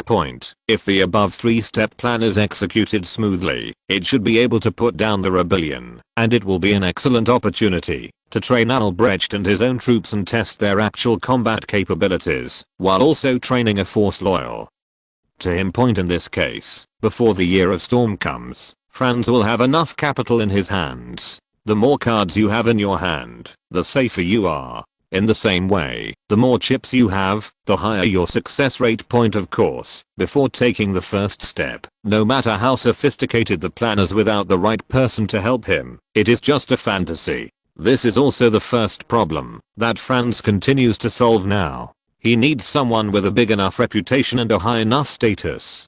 Go and negotiate with a Hungarian noble's Schönbrunn palace, Madame Sophie's palace. Where is father? Franz asked. Going to see. Mrs. Sophie replied calmly. Going to see? Franz asked with some confusion. Yes. Mrs. Sophie nodded. You are allowed to go to sea, but your father is not allowed to go to sea. But why is he going to sea like that? It is said that he went to the North Pole to catch penguins. Franz's head was full of black lines. Where are the penguins in the Arctic? I don't know. Maybe your father can tell you why. Forget it. I think father has his own ideas. Franz couldn't guess what an archduke who persuaded people to colonize the desert was thinking. Maybe he was planning to colonize icebergs. Franz, what do you want to do? I can help you too, mother. You are powerful enough, and please pay attention to your age, madam. Sophie grabbed Franz by the ears. You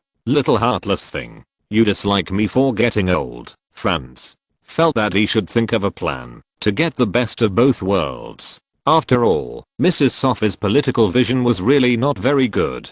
Her excessive power would bring some unnecessary trouble to the country. Historically, Mrs. Sophie liked to participate in national politics very much, but her level was as low as that of Johanna. Franz doesn't want history to repeat itself, and the best way to avoid this happening is not to seize power later, but to deny her power in the first place. It seems that it is still necessary to find a clothes-changing doll like Wendy May for her. However, Mrs. Sophie knew Franz very well, and did not intend to give him too much time to think. Just think about it here. I'll take your sister to your aunt's house. If you have anything to do, remember to come over in person. Your uncle often kills passing pigeons and roasts them. At this time, little Mariah, who had been pretending to be asleep, jumped up and shouted, "I'm going to my aunt's house. Mariah wants to play with Nana. Stop jumping. Look at you. You don't look like a princess at all." Although Mrs. Sophie's tone was still stern, she still allowed Franz's little sister to jump up and down on the bed.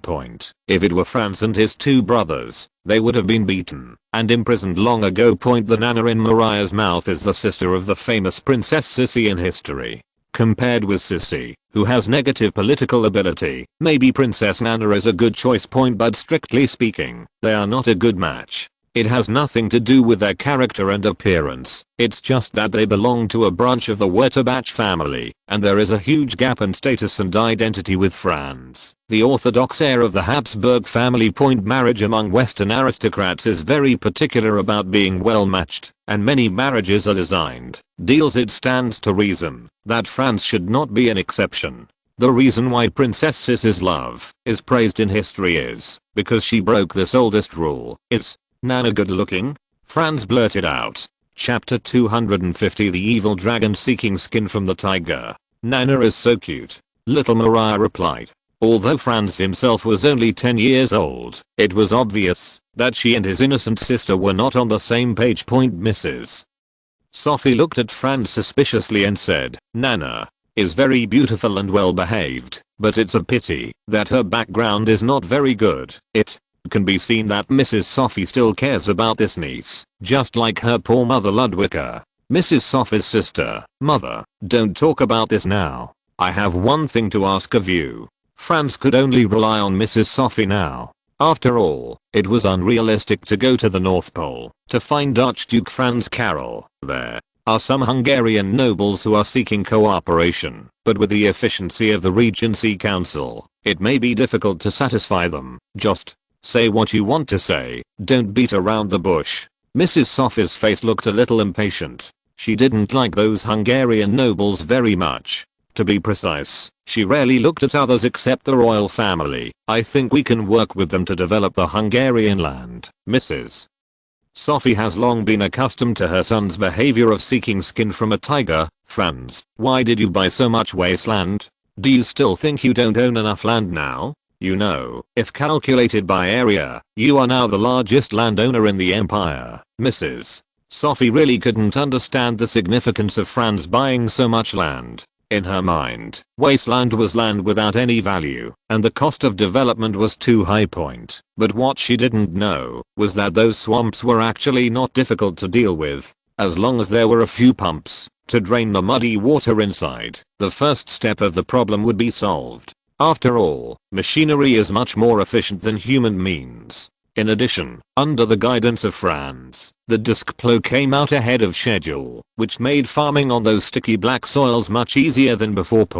Although the many difficulties in opening up wasteland in Transylvania were not a problem in Franz's eyes, they were almost fatal to ordinary farmers and small and medium-sized landowners. For the big nobles and big landowners in the usual sense, developing wasteland is not a good deal. After all, they can get considerable income without any extra effort. But once they invest a lot of financial and material resources to develop a large area, however, it is very likely that it will get into trouble due to market fluctuations. In fact, they have to blame themselves for this. Not only did they set tariffs domestically, but they also refused to build railways. As a result, the high-cost products they produced could not be shipped out through effective channels. Therefore, it is natural to expand production in this case. Meaningless. Back to the topic. Franz's ultimate purpose of purchasing land is to use the land to support the people. by directly investing in setting up factories in the royal estate and then selling the products directly to the locals. He can avoid Hungarian tariffs, but this is just that.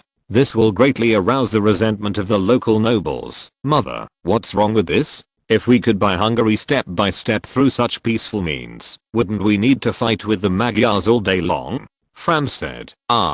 You kidding? 8 million hectares, isn't that 120 million acres? Mrs. Sophie was a little unbelievable. It doesn't need to be that much. That's the total area of arable land. In fact, it is absolutely impossible to develop all of it. According to my estimate, the area of land that can be developed should stay at about 6 million hectares. But what's the use of having so much land? Now Hungary's grain is sold as feed, and what you grow in the manor are cash crops such as rape, sugar beet, and flax. But the market in Hungary is really too small. It will become saturated soon. Franz stared at Mrs. Sophie with wide eyes. It was unbelievable that even this woman who had been losing money in business could see the crux of Hungary's problem. He really didn't know what those adults were thinking in their minds. Mother, why are you so smart and put 100,000 hats on the market at once? Mrs. Sophie had previously set up a hat factory, produced 100,000 hats at one time, and then put them all into the Vienna market. As a result, not only did he lose money, but he also bankrupted the entire Vienna hat market. Madame Sophie paid no attention to Franz's sarcasm. Failure is the mother of success. Without my failure, there would be no success for you. Are you right, Franz? Mrs. Sophie pinched Franz's arm and spoke word by word. Maria, who was watching the fun, also took the opportunity to jump on him and cause trouble. Mother, you are always right. Franz still understands the principle that a good man should not suffer the immediate consequences, not to mention that at this time he also needs to get Mrs. Sophie to come forward and establish a cooperative relationship with the pro-Austrian faction among the Hungarian nobles. The method of cooperation is simple and clear. They will release the land, and then the royal family will come forward to classify it as royal territory and then attract immigrants to develop it. After deducting the cost, the proceeds will be divided into 28%. Prince Esterhazy was very satisfied with the 20% profit he could get. After all, as one of the most influential nobles in Hungary, he had countless ways to acquire wasteland at extremely low prices, and as long as the Habsburg family still rules Austria, he can take money every year. This kind of good thing only happens once in hundreds of years. The reason why Franz wants to give 20% of his profits to these guys is not because they have made much contribution. There is only one purpose for doing this, and that is to tie it firmly to the Austrian tank. No promises as convincing and sincere as actual benefits. This bond of interest will make them the most loyal supporters of the Austrian Empire. Of course, there is a prerequisite, that is, Franz must solve the problem of development. As long as the benefits are big enough, they will give it a try, even if they have to be shattered to pieces. Most of the great nobles were very happy to be tied to the interests of the royal family. Of course there are exceptions, and that is Count Zichenyi. I have to say that his character is indeed very noble. Others are here to hedge their bets, but he is the only one who is here to stop the war. Franz read his works specifically and found that this man, like Hugo, believed too much in the power of morality. In fact, they never understand one thing. Morality is just a social ideology. It is the norms for people to live together and behave. Different eras and different classes have different moral concepts, and no morality is eternal. Even in the ancient East, Tao and virtue were originally separate. Laozi said, Tao is born, virtues are animals, things are shaped, and forces are formed.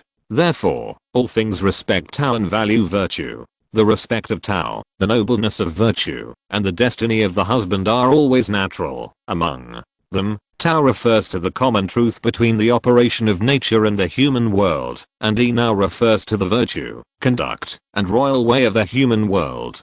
However, the original meaning of virtue is actually something that develops and changes in accordance with the laws of Tao. Zichenyi hoped that the wealthy nobles and businessmen would lend money to the poor serfs and help them wholeheartedly, so that everyone in Hungary would be like a dragon. This idea is of course unrealistic, so Franz is ready to introduce him to the path that the Russians later traveled. End of this chapter. Thank you very much for reaching the end. Don't forget to like. Looking for more exclusive content and immediate access? Subscribe to our Patreon. Remember, every like, subscription, or donation encourages us to continue. Thanks to everyone. See you in the next video.